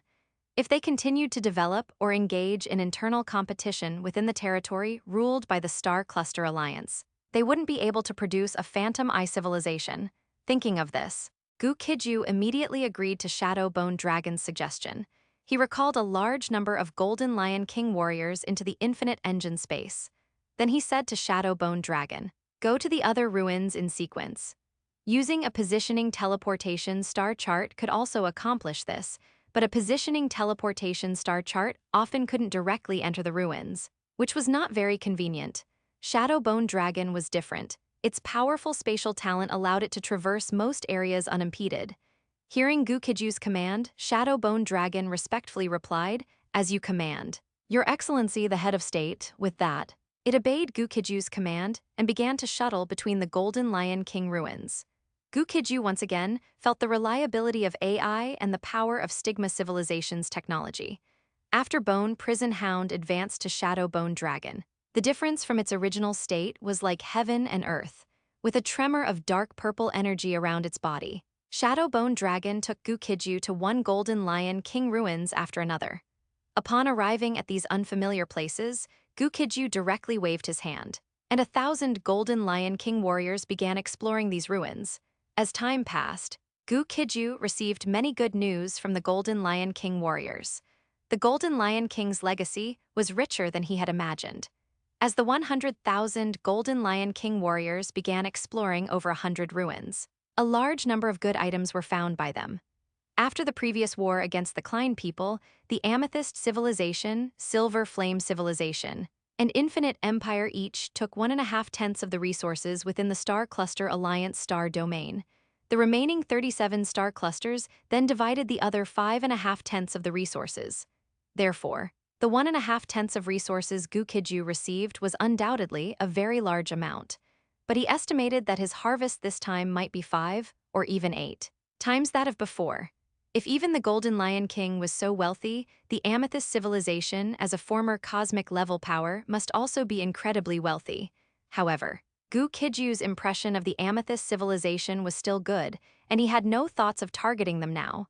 Under the current circumstances, it was better for both sides to continue cooperating.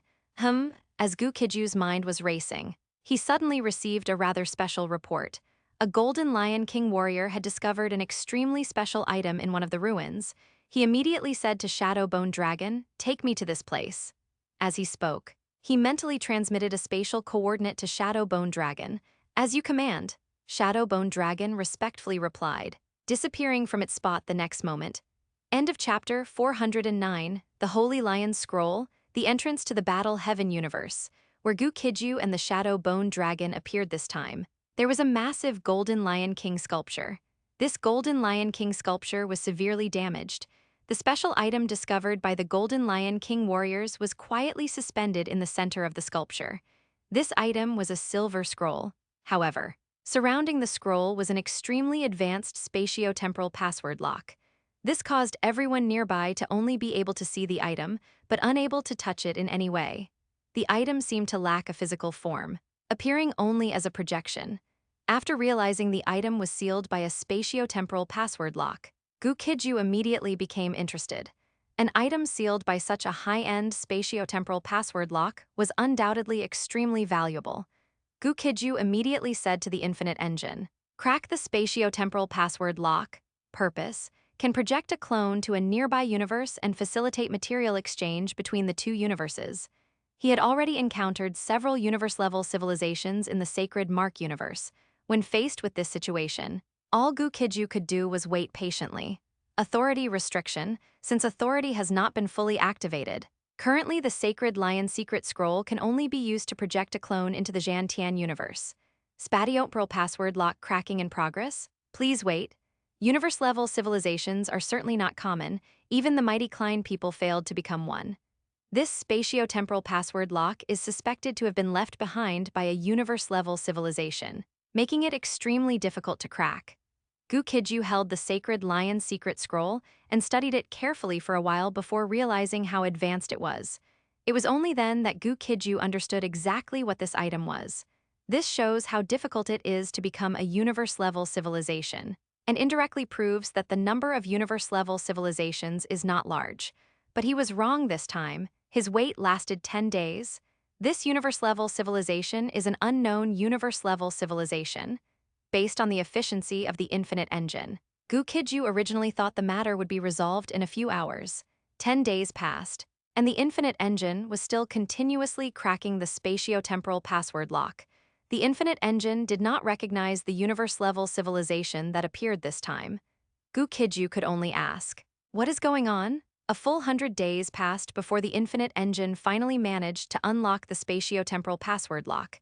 The Infinite Engine immediately responded, "Sacred Lion Secret Scroll, Sacred Lion Universe Civilization, Portable Teleporter." Gu Qijue was slightly stunned, then continued to ask, "What universe-level civilization?" The Infinite Engine received the instruction and immediately began working. The Crystal Clan civilization made one last struggle, hoping to enter another universe before their civilization was destroyed. but they did not succeed because they couldn't find any other habitable universes nearby for migration. The Sacred Lion civilization was different to the current universe. They were visitors from beyond the heavens. However, the Sacred Lion civilization did not stay long in the Sacred Mark universe before heading to other universes. Not only did they not stay long in the Sacred Mark universe, but they also explored several universes near the Sacred Mark universe. However, the Sacred Lion civilization did not stay in those universes. The Sacred Lion civilization seemed to be no longer an ordinary universe-level civilization, but a super-universe civilization. Their powerful technological capabilities allowed them to travel between various universes. After learning that the Sacred Lion's secret scroll could allow his clone to enter the Zhantian universe and exchange materials between the two universes, Gu Qijue wasted no time and immediately used this function. The next moment, he found himself in a vast expanse of white space. Gradually, the scene before his eyes became clear. This was a universe constantly engaged in warfare, truly living up to its name.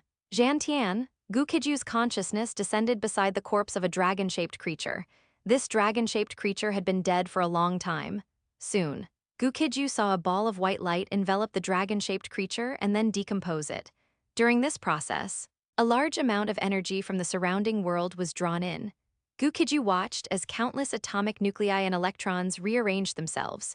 These atomic nuclei and electrons transformed into brand new atoms and molecules. Gradually, these atoms and molecules formed biological tissues. As time passed, various organs, bones, and other biological substances also appeared. This process appeared slow, but was actually completed in an extremely short amount of time. In just a moment, the original dragon-shaped creature completely vanished. The materials of that dragon-shaped creature were used to reshape Gu Qijue's clone. Gu Qijue assessed his own strength and found it to be very weak. The only distinguishing feature was that he could transform into the ice dragon from before. Fighting in an ice dragon form, this clone only possessed the strength of F-rank cosmic level. When Gu Qijue was at F-rank cosmic level, he could instantly kill this clone with a single thrust of his blood spear. But it didn't matter. Gu Qijue had plenty of resources now. He directly transferred a large number of energy stones to the ice dragon clone, allowing it to cultivate. Although the ice dragon clone was initially weak, its growth potential was excellent. With an unlimited supply of energy stones, it quickly grew to E rank. Gu Qijue discovered that his ice dragon clone could be saved as a template. Next time, as long as there were sufficient materials and energy, he could use the Sacred Lion's secret scroll to reshape the ice dragon clone. After realizing how rapidly the ice dragon clone was growing, Gu Qijue did not immediately take control of it to act. There was no way. The ice dragon clone was simply too weak, only at the E-rank early stage even now.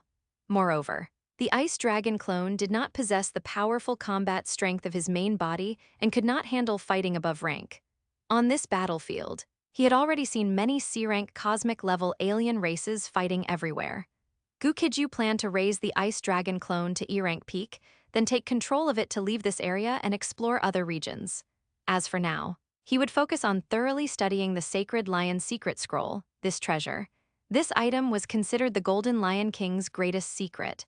After finding the Sacred Lion secret scroll, Gu Qijue discovered the Golden Lion King's diary inside the massive Golden Lion King sculpture. According to the Golden Lion King himself, he had some Sacred Lion civilization blood flowing through him, making him barely count as a descendant of the Sacred Lion civilization. Unfortunately, the Golden Lion King did not have the infinite engine and could not crack the Sacred Lion's secret scroll left by the Sacred Lion civilization, benefiting Gu Qijue, the latecomer. During this time, Gu Qijue stayed at this ruin studying the Golden Lion King's diary and the Sacred Lion's secret scroll. Over a month passed before he focused his consciousness on the Ice Dragon clone again. A major advantage of the Ice Dragon clone was that he could issue commands for the Ice Dragon clone to execute. Matters like the Ice Dragon clone cultivating and advancing in rank could be completed independently by the clone, without requiring his constant attention.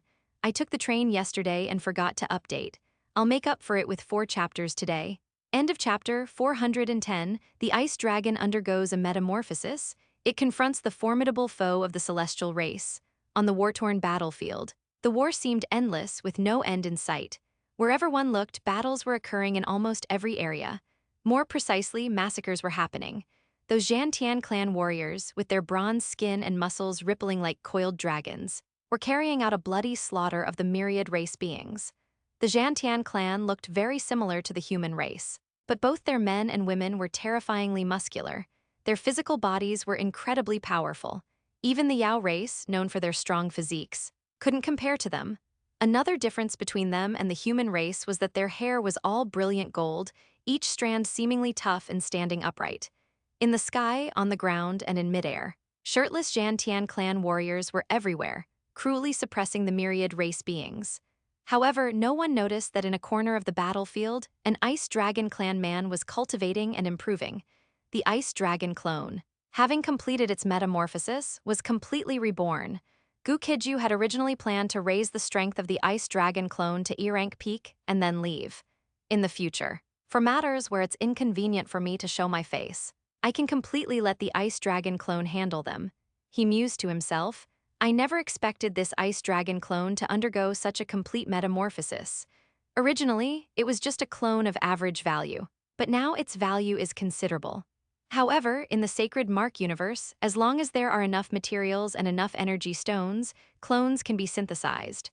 According to the description in the Sacred Lion's Secret Scroll, the strongest state of the Ice Dragon clone and all other clones will be saved as a template. After he raised the Ice Dragon clone to E-rank peak, he was surprised to discover something. In such circumstances, Zhantian clan warriors naturally wouldn't come to this place. Its previously mediocre, barely passable aptitude unexpectedly became top tier. When encountering some extremely powerful adversaries, it can even directly confront them.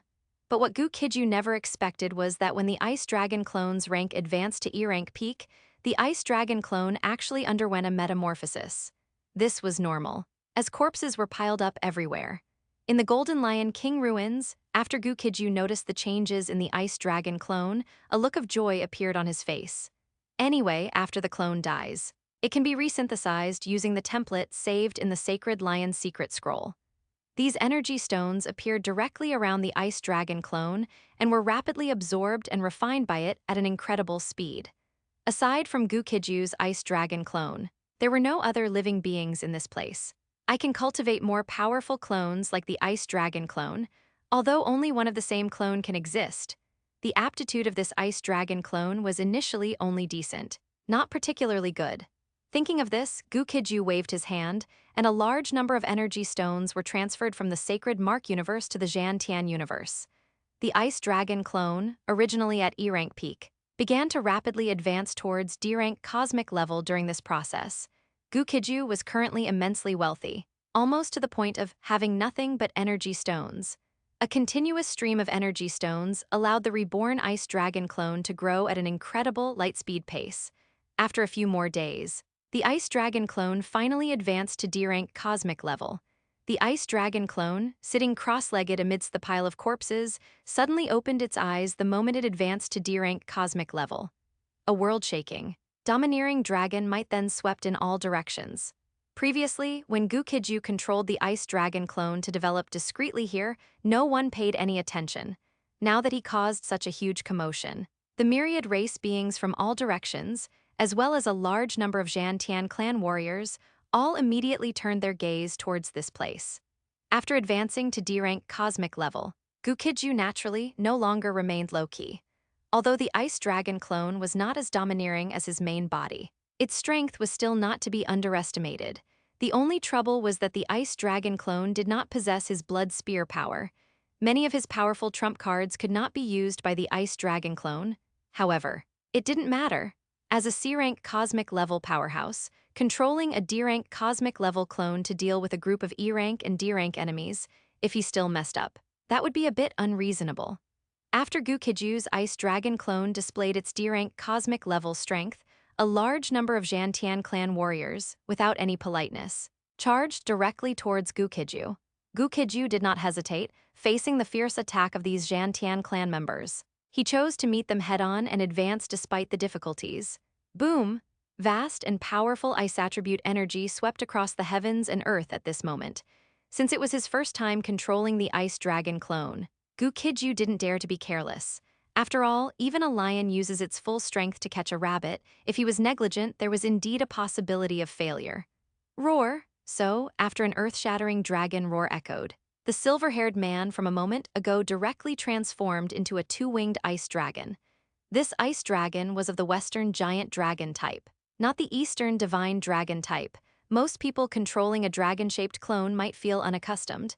Gu Qijue was different. He was a master of dragon control. After transforming into a dragon, the huge ice dragon flapped its wings, turning into a blue stream of light, and fiercely charged towards the Zhantian clan warriors. The myriad race beings from all directions, seeing this scene, became anxious. Many even couldn't help but frantically shout, "Your Excellency!" No, the physical body strength of the Zhantian clan is unparalleled in the universe. You absolutely must not compete with them in physical strength. After the first person spoke, countless others from all directions also spoke up, "Your Excellency! Stop quickly, this is a meaningless attack and a meaningless sacrifice. It's over, this Your Excellency must have completely despaired to do such a thing." Sigh. On the other hand, the Zhantian clan, seeing someone charging towards them, showed expressions of amusement on their faces. Several Zhantian clan members targeted by Gu Qijue were even chatting and laughing. The leader spoke mockingly, speaking of which, "It's been a long time since we encountered something like an egg hitting a rock, hasn't it?" The Zhantian clan warrior next to him immediately echoed, "No choice. There are fewer and fewer fools like this. Today's ants have become very cunning. They all know to use long-range attacks from afar to consume our energy. Only when our energy is depleted do they cautiously launch sneak attacks. If it weren't for the extremely strong reproductive capabilities of these ants, there should only be our Zhantian clan left in the Zhantian universe." As the several Zhantian clan members flew rapidly and conversed, Gu Qijue appeared opposite them. End of chapter 411, slaughtering all in all directions, enslaving all races.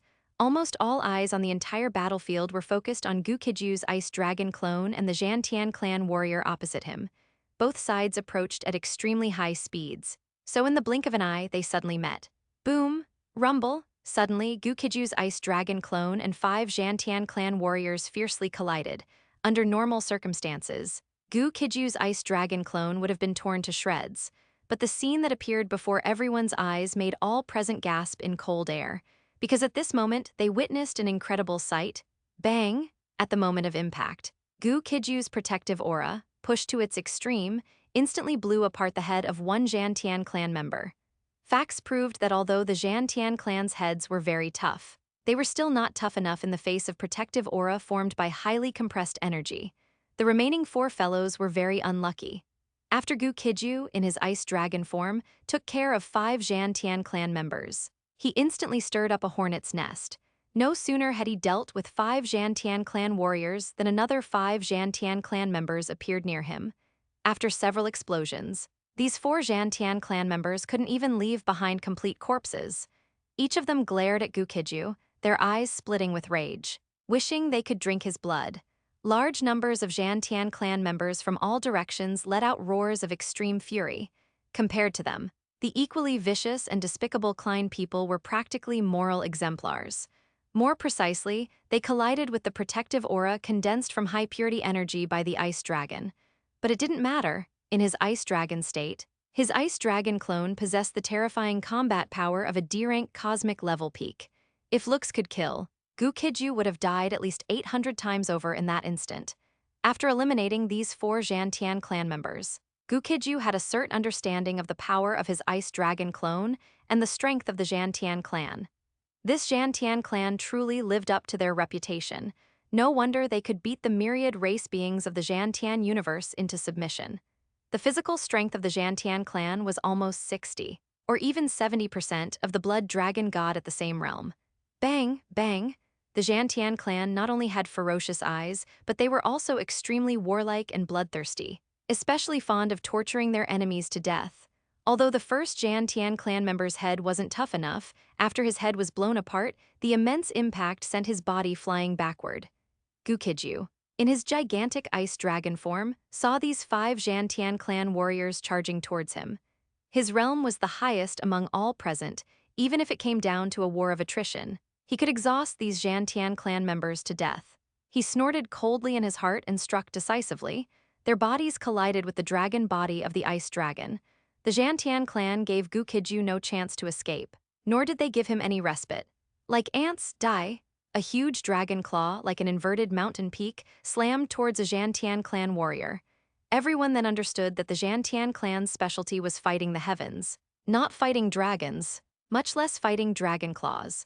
The highly condensed and powerfully formidable ice energy imbued in Gu Qijue's dragon claw instantly pulverized this E-rank Zhantian clan member into countless tiny ice shards. In the worldview of the Zhantian clan, they were born invincible among their peers and capable of killing those of higher realms. But this time, they had undoubtedly met their match. Roar! Gu Qijue didn't give the remaining Zhantian clan members a chance to continue fighting the heavens. With a wide-open ice dragon maw, an overwhelming icy breath covered one Zhantian clan member after another, under the incredibly excited and shocked gazes of the myriad race beings. Those arrogant and overbearing Zhantian clan members all turned into goldfish in liquid nitrogen. One by one, they were frozen into ice shards, falling from midair like dumplings, one after another. How could the myriad race beings hesitate when they saw this scene? They didn't care whether these Zhantian clan scum were truly dead or not. Everyone swarmed forward, and without thinking twice, they launched a ferocious assault on the Zhantian clan warriors. Some were finishing off their oppressors, while others were preventing already dead Zhantian clan members from reviving. Even if the Zhantian clan did not possess resurrection abilities, they steadfastly pulverized each Zhantian clan member, turning them into waste material to nourish the earth. During their conquest of the heavens and enslavement of the myriad race beings, the Zhantian clan had suffered setbacks, but the loss they suffered this time was undoubtedly enormous. Hundreds of Zhantian clan warriors were buried here. Under Gu Qijue's offensive, not a single Zhantian clan member was able to escape. Seeing that Gu Qijue had completely wiped out the Zhantian clan in this area, an elderly human race man respectfully soared through the air to a spot not far from Gu Qijue and spoke, "Respected Your Excellency, please lead us in building a myriad race territory." Others, hearing this, spoke up one after another, "Respected Your Excellency, please be our lord." Gu Qijue heard this, transformed from his ice dragon form into a silver-haired human male, and said to everyone, "I suffered very severe injuries in a great war long ago, almost dying completely. Now, apart from remembering that the Zhantian clan are the enemies of the myriad race, I remember nothing else. Who can concisely tell me all the important information I should know?" In other places, Gu Qijue could gather intelligence using the infinite engine, but here it wasn't quite feasible, because although this place was also full of powerful individuals, the technology here was very strange. Conventional technology, on the other hand, was at a very backward level. The principle of the infinite engine for gathering intelligence was to hack into all smart devices and collect all information stored and received by them. The technology here was different from ordinary technology, so the infinite engine, at least in terms of intelligence gathering, temporarily had no use here. When the surrounding crowd heard Gu Qijue's words, they all looked at each other. After a long while, a beautiful woman stepped forward. Her clothes seemed to be summer attire, very revealing. Many times, the less one wore, the higher the defense. But Gu Qijue estimated that this great beauty, with her slender arms and legs, probably didn't have very high defense. The woman in a white gauze dress walked barefoot, her feet as fair as jade. She stepped forward, bowed to Gu Qijue, and said, "Respected Your Excellency, my name is Yifei. I can tell you some things that I believe are very important." Gu Qijue said casually, "Speak." Yifei heard this and said, "In my opinion, the most important thing is to survive as much as possible amidst the Zhantian clan's slaughter. The Zhantian clan has been attacking in all directions, launching bloody massacres and suppressions against the myriad races of the heavens. Only a small number of clans that perform exceptionally well and extensively slaughter other myriad race beings have the chance to become slave clans of the Zhantian clan. Slave clans are slaves of the Zhantian clan, although they can survive. They can only live in humiliation. If one is unwilling to become a slave of the Zhantian clan, then one must find ways to survive the Zhantian clan's pursuit." End of chapter 412. Snow-capped mountain territory, starving to death while guarding the granary, above the clouds. Gu Qijue listened to Yifei relaying a lot of important intelligence. After Yifei finished speaking, he undoubtedly had a much deeper understanding of the Zhantian universe. Although this place had ethnic groups researching basic science and conventional technology under the enslavement and slaughter of the Zhantian clan, there was no good scientific research environment. Therefore, The basic science and conventional technology of the Zhantian universe were extremely underdeveloped. The main growth path for the myriad races here was pure superpower. Although they didn't have technological weapons, they did have the superpower advancement paths of the Star Cluster Alliance powerhouses. Because there was no technology, they could only devote themselves wholeheartedly to researching superpowers. The myriad races of the Zhantian universe had a deeper understanding of superpowers than most of the powerhouses in the Star Cluster Alliance. After understanding the basic situation of the Zhantian universe, Gu Qijue looked at Yifei and asked, "So, what are your current thoughts?" Yifei said seriously, "We hope your excellency can lead us to establish a territory and resist the Zhantian clan. Although I don't know why. Establishing a force here is undoubtedly more conducive to collecting resources and gathering intelligence. At most, only a few hundred Zhantian clan warriors appear in this place. Since that's the case, it's also feasible to lead them to build a territory here." Yifei and the surrounding people were overjoyed upon hearing this. "Respected Your Excellency, Lord Yifei's ability is outstanding. She will definitely be able to manage and build the territory well for you." He secretly pondered. The Zhantian universe and the Sacred Mark universe can exchange materials. Gu Qijue heard this, looked around, and said, "What are your opinions? If we are to establish a territory, I suggest returning to the Snow Mountain territory. It's richer in resources and safer than here." Yifei even took the initiative to say, "Respected Your Excellency, I was once a lord."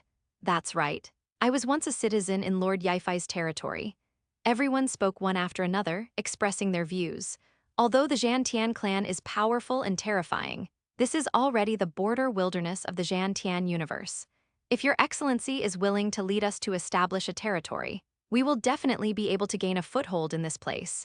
Yifei's words made Gu Qijue fall into thought. First, get familiar with the environment nearby, and then decide the next step.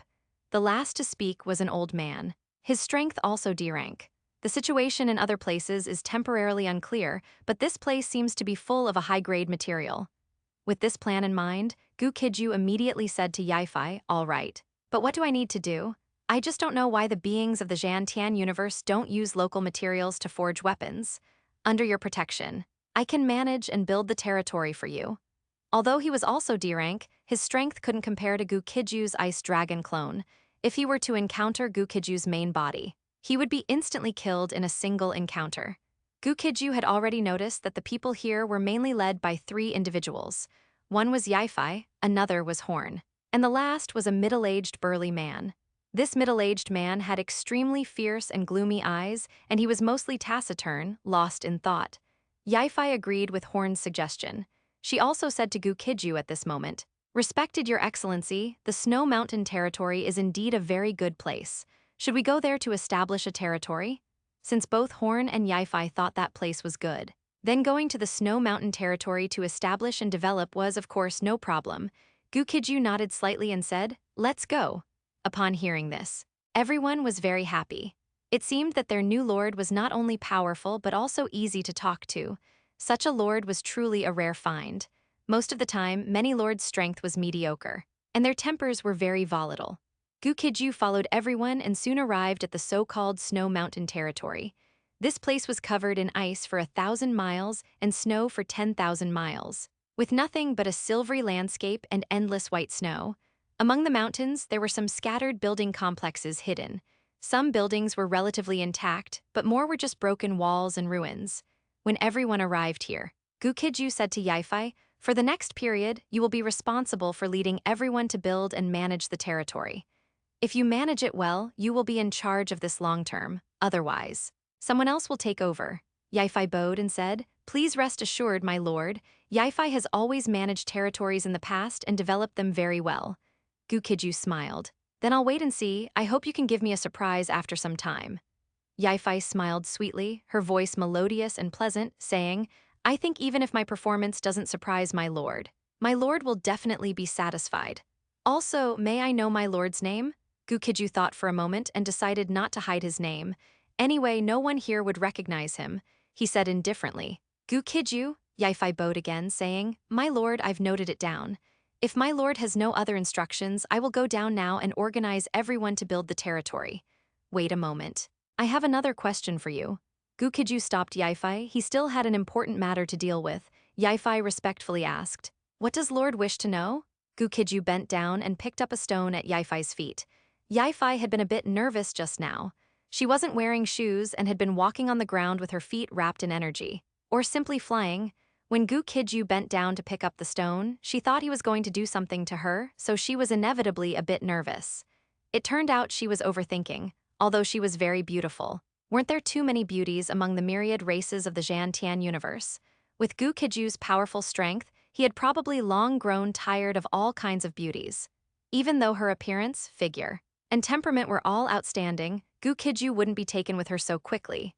Yifai calmed herself and looked at the stone in Gu Qijue's hand, casually saying, "Lord, this is a War Heaven stone.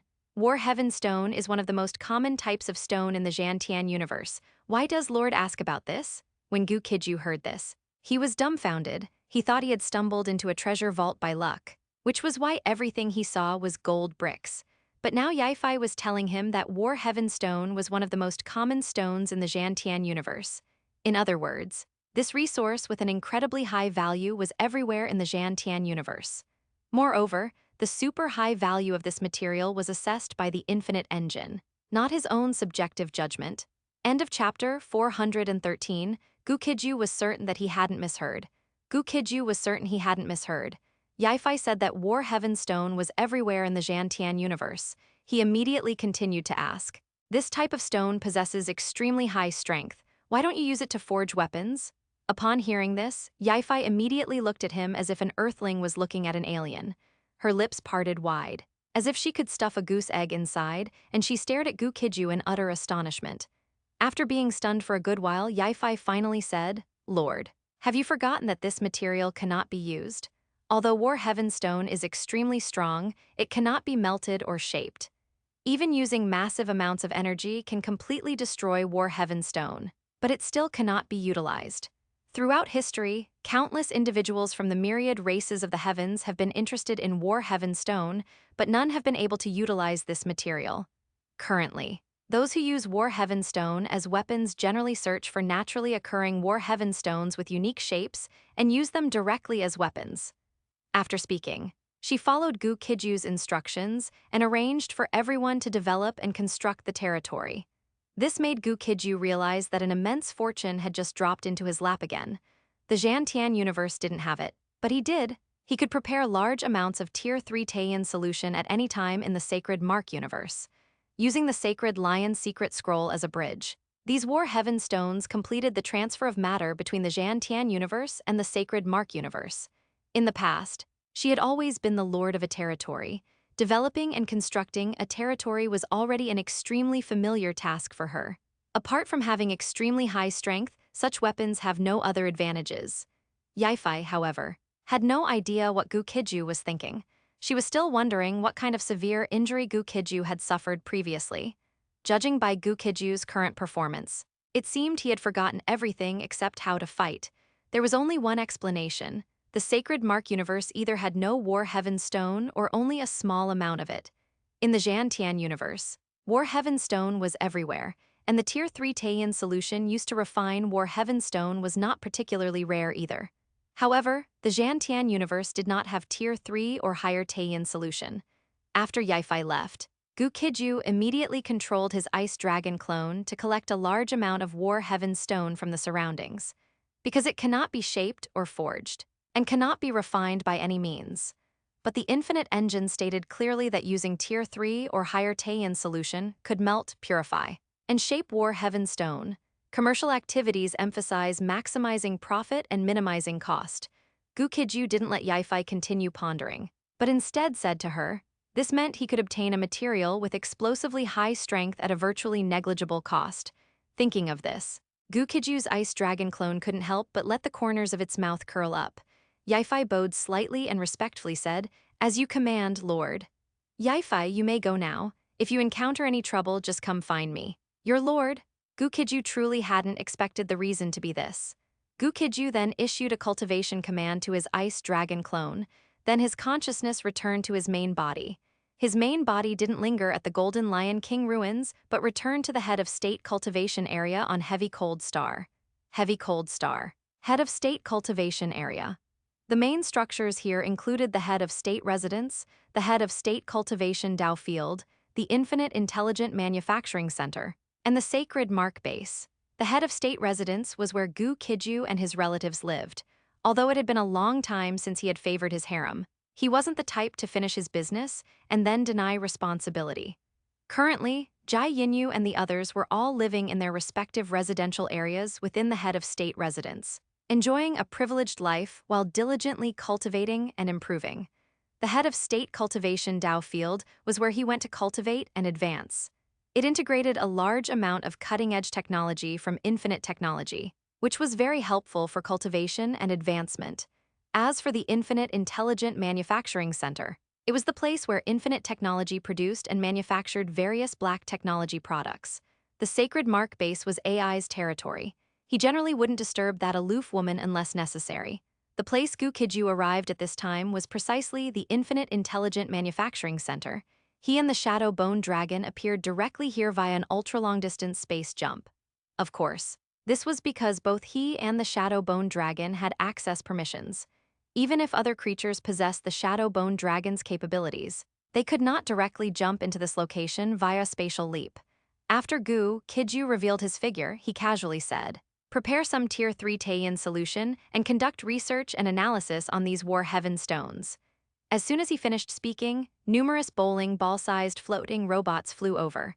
Following Gu Qijue's instructions, they immediately operated the Infinite Intelligent Manufacturing Center and began researching and analyzing the War Heaven stones. Clatter. A large number of War Heaven stones were thrown into a transparent crystal container. Then, the floating robots activated the equipment, and the War Heaven stones were immediately thoroughly cleaned and dried. Gurgle gurgle. After the War Heaven stones were initially processed, another floating robot injected the recently prepared Tier 3 Taiyan solution into the transparent crystal container. When the War Heaven stone encountered the Tier 3 Taiyan solution, it instantly melted, like remaining snow meeting scalding hot oil. A silvery metallic liquid, similar to mercury, immediately appeared in the transparent crystal container. The work of the numerous floating robots was, of course, not yet complete. Soon, a large number of white floating robots flew over from all directions to sample and study the Zhantian alloy solution. The Infinite Intelligent Manufacturing Center went into full throttle immediately, and massive amounts of analysis data were quickly generated. About an hour later, a warm white floating robot flew up to Gu Qijue. It respectfully saluted Gu Qijue and then said, "Reporting, Your Excellency. The head of state, the first analysis and research of Zhantian alloy has been fully completed. Please review it." Gu Qijue casually took the holographic report booklet handed over by the robot, swept it with his mental energy, and instantly grasped the massive amount of information. Immediately, a smile reappeared on his face. Zhantian alloy was a universal adhesive. According to the analysis and research conducted by the Infinite Intelligent Manufacturing Center, combining different amounts of Zhantian alloy solution with different materials, could form various top-tier materials ranging from grade F to grade A. The reason it could only reach grade A was not because the potential of Zhantian alloy stopped there. Rather, it was because this research analysis did not continue to consume higher-grade materials. Within the Star Cluster Alliance, the reserves of grade F to grade A materials were considerable, but the reserves of higher-grade materials dropped sharply. Before finding a way to acquire high-grade materials, they needed to be used cautiously. Otherwise, if they were wasted now, there would be no place to replenish them when needed later. End of chapter 414, 3 major strategies, the Wanderer and the Arbiter. Gu Qijue saw that when the Zhantian alloy solution was fused with different materials, it could produce a large number of top-tier materials with special characteristics. For example, only a small amount of Zhantian alloy solution needed to be fused with some F-tier materials. The resulting materials were sufficient to perfectly replace many top-tier F-tier materials. However, the cost of this Zhantian alloy material might only be a few hundredths, or even a few thousandths, of the cost of top-tier materials of the same rank. Gu Qijue immediately understood that he needed to find a way to quietly obtain Taiyan solution next, especially Tier 3 Taiyan solution. This item had limited use in the hands of other star clusters, but in his hands, it immediately became a top-tier treasure. Gu Qijue pondered for a moment, then immediately ordered, Use F-tier, E-tier, and D-tier Zhantian alloy materials to forge a batch of super-energy weapons. After he gave the order, the infinite engine in his head immediately responded. As you command, Your Excellency. The head of state, the Infinite Intelligent Manufacturing Center, is equivalent to the physical manifestation of the infinite engine. At the same time, the Star Cluster Alliance and various Star Cluster-level civilizations dispatched exploration teams in all directions to explore the other civilizations surrounding the Star Cluster Alliance. It could be said that the entire Star Cluster Alliance was now advancing according to the trajectory predetermined by Gu Qijue.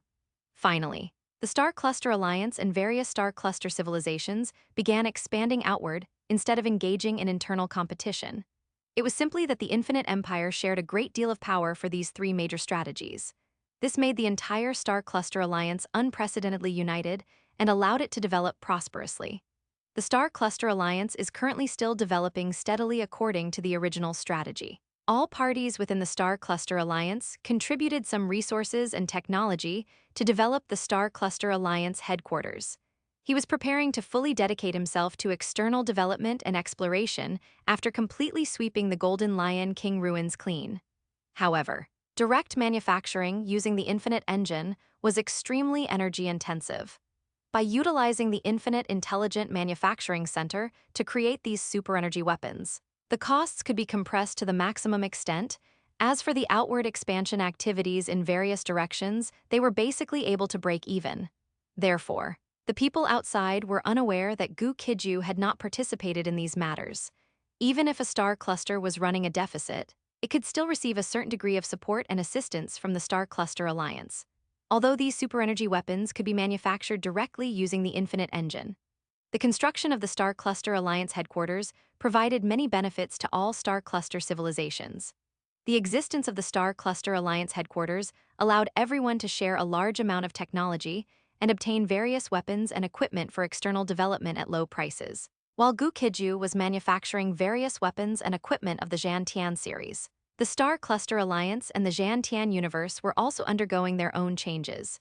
However, Gu Qijue himself, who proposed these three major strategies, was currently not involved in them. The entire Infinite Intelligent Manufacturing Center is under the control of the Infinite Engine. The external exploration conducted by the Star Cluster Alliance exploration teams discovered some untapped resources around the star domain ruled by the Star Cluster Alliance. But unlike the other members of the Star Cluster Alliance, he unexpectedly obtained a better option. Gu Qijue certainly wanted to participate at first. He realized that the matters concerning the Zhantian universe put him ahead of everyone in the Star Cluster Alliance. To some extent, he was even ahead of everyone in the Zhantian universe. He can now transmit matter between the Zhantian universe and the Sacred Mark universe. He now possesses the potential to be the greatest capitalist in two universes, because there is a high probability that he will monopolize the trade between the Zhantian universe and the Sacred Mark universe. Ordinary capitalists should be hanged from lampposts. For a universe-level monopolistic capitalist like him, it's no longer that every poor is sinful, but that every poor is evil. Of course, he hasn't done anything bad so far. On the contrary, he has always been doing good deeds. Therefore, massive resources are sometimes a double-edged sword. It just depends on what the wielder uses the sword for. Zhantian Universe. Snow Mountain Territory. Gu Qijue's Ice Dragon clone has been quietly cultivating during this period. Yi-Fi did not disappoint him. Under this woman's management, the Snow Mountain Territory has rapidly developed and been constructed. The citizens of the Snow Mountain Territory have increased from the initial 6,000 to the current 10,000. After learning that a territory existed here, myriad race beings rushed from all directions every day, seeking refuge. However, besides the myriad race beings seeking refuge, there were also wanderers arriving from all directions. The population groups of the Zhantian universe are mainly divided into three parts. The first group is the arbitrators, which includes all members of the Zhantian clan, as well as the slave clan acknowledged by the Zhantian clan. They are the most powerful group in the Zhantian universe, and their ultimate goal is to eliminate the myriad race beings. They want the Zhantian universe to become an exclusive paradise for the Zhantian clan and their affiliated races. As for the other myriad races, there is absolutely no need for them to exist. The second group is the resistors, which includes all myriad race beings. They are trying every possible way to fight against these arbitrators. aiming to allow their respective civilizations to continue for as long as possible. The third group is the Wanderers, a bunch of pure violent elements. Some Wanderers are from the Zhantian clan, and some are myriad race beings. This group completely disregards rules, and it is even less likely that they will work or engage in any production and construction. They only have two ways to acquire resources. One is theft, and the other is plunder. Some Wanderers are lone wolves, some operate in small groups. But there are also extremely massive Wanderer organizations. This group advocates violence and the jungle law of the strong preying on the weak. Both the Zhantian clan and the myriad race beings intensely dislike this group. If a Wanderer and a myriad race being appeared before the Zhantian clan at the same time, the Zhantian clan would prefer to prioritize eliminating the Wanderer rather than the myriad race being. After all, Wanderers do not create wealth and consume it without restraint. The Zhantian clan naturally detests such trash. The Zhantian clan can casually shout threats of violence against the Wanderers. However, the Snow Mountain territory needs to deal carefully when facing the Wanderers. During this time, Gu Qijue's consciousness had not entered the Ice Dragon clone, so he did not know that the Snow Mountain territory had already erupted in multiple conflicts with the Wanderers. However, Gu Qijue did not keep the Ice Dragon clone on AFK cultivation indefinitely. After he finished producing all the various weapons and equipment at the Infinite Intelligent Manufacturing Center, he transmitted all of them to the Zhantian universe. At the same time, the Ice Dragon clone, which had been continuously cultivating and advancing, coldly opened its eyes. After Gu Qijue's consciousness descended upon the Ice Dragon clone, his mental energy swept out in all directions. He was immediately surprised to find that the development and construction speed of the Snow Mountain territory was faster than he had imagined. Because of their special experiences, the myriad race beings here seem to be very skilled at rebuilding civilizations on ruins. End of chapter 415. First try diplomacy, then resort to force. If they don't submit, annihilate them completely. Gu Qijue noticed that all the buildings in the territory had been fully constructed. Not only that, but almost all the buildings possessed a certain level of defense, inside and outside the territory. Above and below ground, there were warriors responsible for monitoring and patrolling. In the farther reaches, there seemed to be scouts from the territory checking the situation everywhere. The citizens of the territory had also grown from the initial 6,000 people to over 10,000 currently. There were also many myriad race beings who wished to join the territory but had not yet been accepted. This was because the entry threshold for the territory was F-rank cosmic level. Below F-rank cosmic level, one could practically be regarded as having no survival capability in the Zhantian universe. Survival depended entirely on luck or the benevolence of powerful individuals. Gu Qijue also noticed an undesirable phenomenon. Many violent elements were causing destruction around the territory. Your Excellency, Lord. The destructive elements committing all manner of evil around the territory are Wanderers. These three individuals currently held the highest prestige in the Snow Mountain territory. They would attack myriad race beings, and they would also attack the citizens of the territory. After seeing the three, Gu Qijue asked straightforwardly, "Who are the people causing trouble near the territory?" Upon hearing Gu Qijue's summons, Sophie, Horn, and Tai Yi immediately rushed to the Lord's Hall. Sophie answered truthfully, "The first is negotiation. All Wanderers are profit-oriented." Sophie gave a wry smile and said, "Lord, there are generally only two methods for dealing with Wanderers. By negotiating and offering them certain benefits, you can make most Wanderers leave." Sophie answered Gu Qijue's two questions one by one. The second is defense. If Wanderers cannot obtain sufficient resources in a territory, Gu Qijue instantly understood. These so-called Wanderers were essentially criminals, thieves, bandits, and the like. They do not participate in production or construction, obtaining resources through theft and plunder. And if they are unable to conquer the territory, then after a long time, these Wanderers will leave. It's just that in the Zhantian universe, the specialized term Wanderers is used to describe them. Tai Yi was the burly man with gloomy eyes and surging killing intent. He immediately asked, "Why not eliminate these Wanderers?" Gu Qijue casually asked, "Which two methods?" Some of these violent elements operated alone, while others were groups of varying sizes.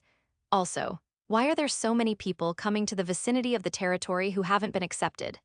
After observing for a moment, Gu Qijue decided to summon Yifei, Horn, and Tai Yi to ask about the situation. Even some members of the Zhantian clan were mixing with these people. After all, Staying outside the territory means they can't acquire more resources, and they have daily consumption. Gu Qijue frowned, asking with slight confusion, if that's the case, why not just eliminate the wanderers directly? This time, before Yifei could answer, Horn, who was standing nearby, spoke solemnly, Lord, we cannot eliminate the wanderers. If we show great hostility towards the wanderers, it will attract a large number of them to come and attack us. In that situation, more and more wanderers will gather. Many wanderers will take advantage of such an opportunity to come and make a profit. And under the massacre and suppression of the Zhantian clan, the strength of most territories is very limited. Even territories that have developed quite well cannot sustain a long-term standoff with the wanderers. During a prolonged standoff, if the Zhantian clan is attracted, the territory will be completely finished. After Horn finished speaking, Yifei nodded, completely agreeing with Horn's explanation. Only Taiyi remained silent because he disagreed.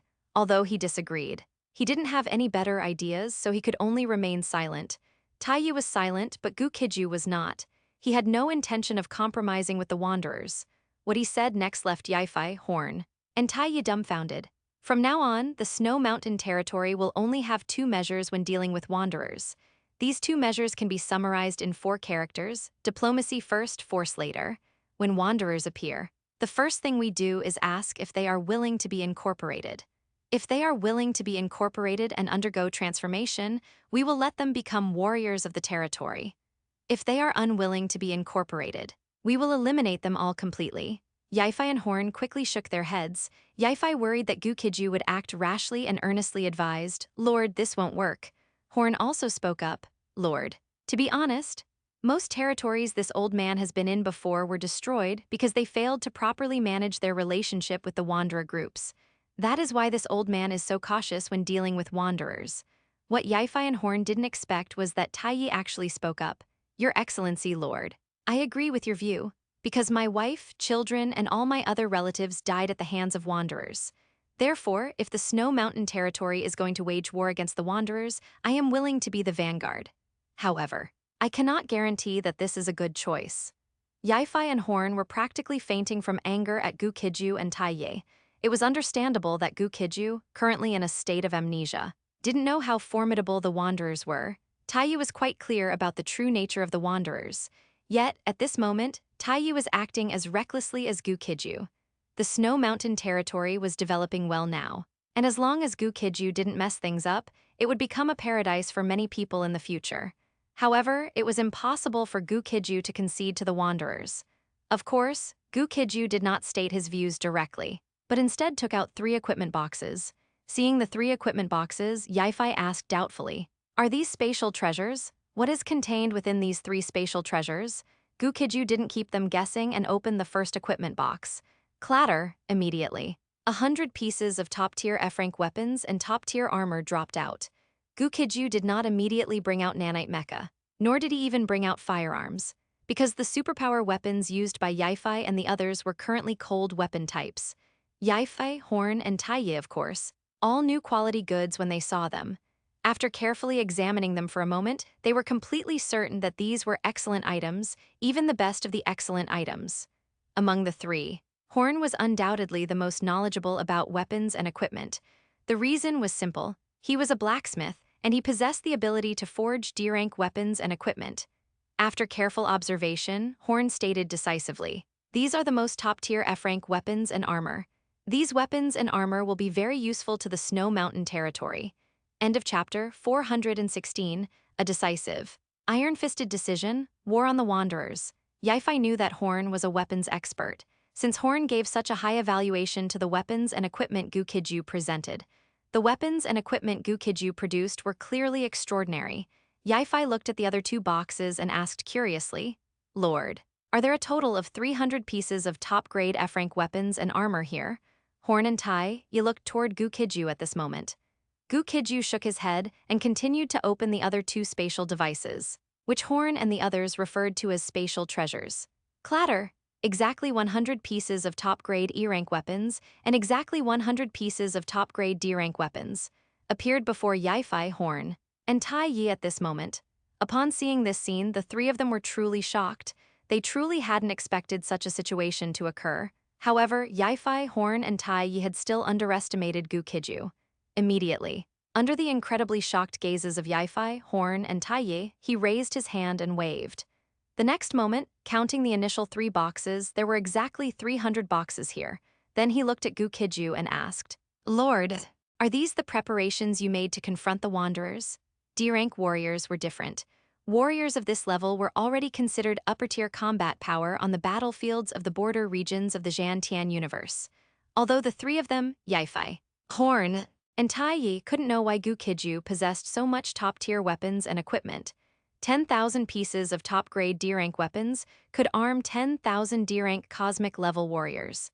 If we had these 100 pieces of top-grade D-rank weapons, we could indeed secretly eliminate some small wanderer groups and seize their resources. Yifei took a deep breath, calming her surprised emotions. Once this weaponry was distributed, the combat power of the Snow Mountain territory would immediately increase significantly. But since Gu Qijue had so much weaponry, dealing with ordinary wanderers was certainly not a problem for him. Gu Qijue's actions instantly left Yifei, Horn, and Taiyi utterly speechless with shock. In most battles, F-rank warriors and E-rank warriors were merely consumables. If initially, Gu Qijue had given Yifei and the others the impression of merely having terrifying individual strength. Unless their numbers reached a certain point where quantitative change led to qualitative change, they could not influence the course of the battle. They were completely stunned. If they hadn't seen it with their own eyes, they wouldn't have dared to believe it was real. When these spatial treasures were opened, they contained various turrets, energy shields, and other weapons and equipment used to arm the territory and enhance its comprehensive combat capability. Top-tier F-rank and E-rank equipment was one thing, not to mention the top-grade F-rank and E-rank weapons. The key was that top-grade D-rank weapons were extremely rare. At this moment, Gu Qijue produced some more spatial treasures. Gu Qijue smiled upon hearing this. In other words, Gu Qijue had produced a full 10,000 pieces each of top-grade F-rank, E-rank, and D-rank weapons and equipment this time. From this moment onward, Gu Qijue became a mysterious existence in the eyes of Yifei and the others. Not only could he produce massive amounts of top-grade weapons, as if performing a magic trick, but he could also casually pull out large quantities of weapons and equipment capable of arming the territory. These items could greatly arm the Snow Mountain territory, allowing the Snow Mountain territory to possess powerful defensive and offensive capabilities. After Yifei recovered from her shock, she immediately stated, "Normally, most territories adopt a compromising attitude towards the Wanderers because they lack sufficient strength. If the strength is sufficient, the best way to deal with scum like the Wanderers is to completely eliminate them. With this weaponry, I believe the Snow Mountain territory can adopt a relatively tough stance when dealing with the Wanderers. Towards some powerful Wanderer groups, we can maintain a hostile attitude while preparing our defenses to resist their attacks. As for other smaller Wanderer groups, we can even take the initiative to attack and eliminate them. Strength is the foundation of everything. Previously, the Snow Mountain territory was not strong enough, so they could only swallow their pride and compromise. After seeing the weapons and equipment Gu Qijue produced, Yifei immediately conducted a new analysis and judgment.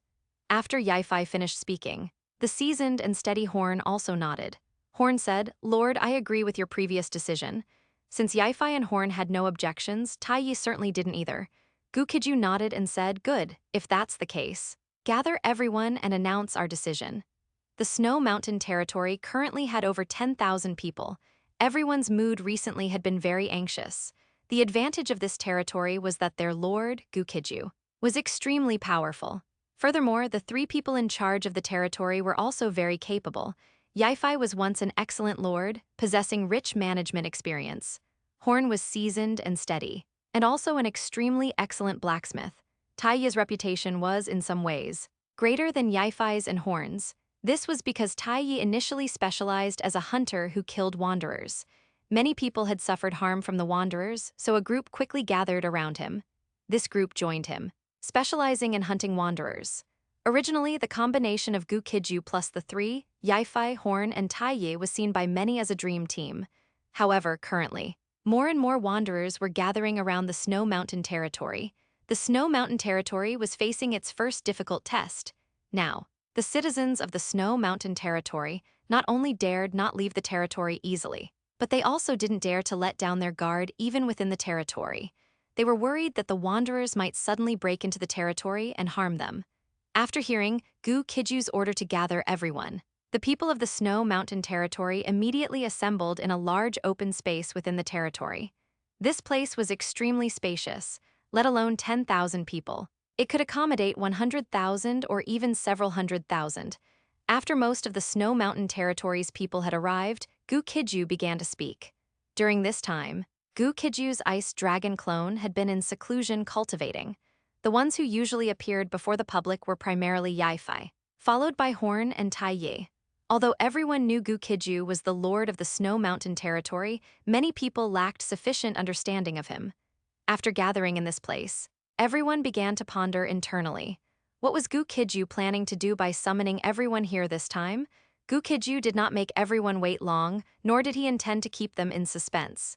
He got straight to the point, delivering the earth-shattering news. Everyone, this lord has decided to declare war on all wanderers surrounding the territory. His action shocked everyone.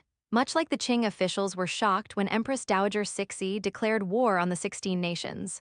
At this moment, the people of the Snow Mountain Territory felt as if their ears must be malfunctioning. End of chapter 417, possessing a sharp weapon. The desire to kill arises spontaneously. March 4th, territories established by myriad race beings have a mature set of countermeasures when facing wanderers. Any territory, as long as it follows the rules, will generally not encounter major problems. But if they deviate from the established methods and cause chaos, problems can easily arise. While the many members of the territory looked stunned, Gu Qijue spoke solemnly once more. This territory lord has decided to declare war on all wanderers surrounding the territory. Even if they hadn't heard clearly just now, they should have heard clearly this time. Gu Qijue was not joking with everyone. He was actually disregarding common practice and initiating war against all wanderers around the territory. At this moment, everyone had only one thought left in their minds. We're doomed. They were even slightly confused. Since the territory lord made such an absurd decision, why didn't Yaifai, Horn, and Tai Yi try to persuade him otherwise? The citizens of Snow Mountain Territory naturally had no way of knowing. Yaifai and the other two had initially tried their best to persuade Gu Qijue not to act rashly. As a result, they were instead persuaded by Gu Qijue to join him in fighting the wanderers. Of course, Gu Qijue dared to do this not because of a momentary impulse or reckless decision-making. His decision was largely based on the overall strength of the territory. While the people of the territory were feeling anxious and increasingly restless, Gu Qijue spoke again. Now all F-rank warriors come up to the stage to select a weapon, one for each person. Being able to receive weapons for free, everyone was naturally happy. However, they also had to see what caliber of weapon the territory lord was providing. If they were just ordinary goods, then they would be tasteless to eat, a pity to discard, and barely better than nothing. But if they were high-quality weapons, then everyone could rejoice for a while, and they would have more confidence regarding the upcoming changes. Of course, only the F-rank warriors thought this way because the territory lord was currently only providing F-rank weapons. However, when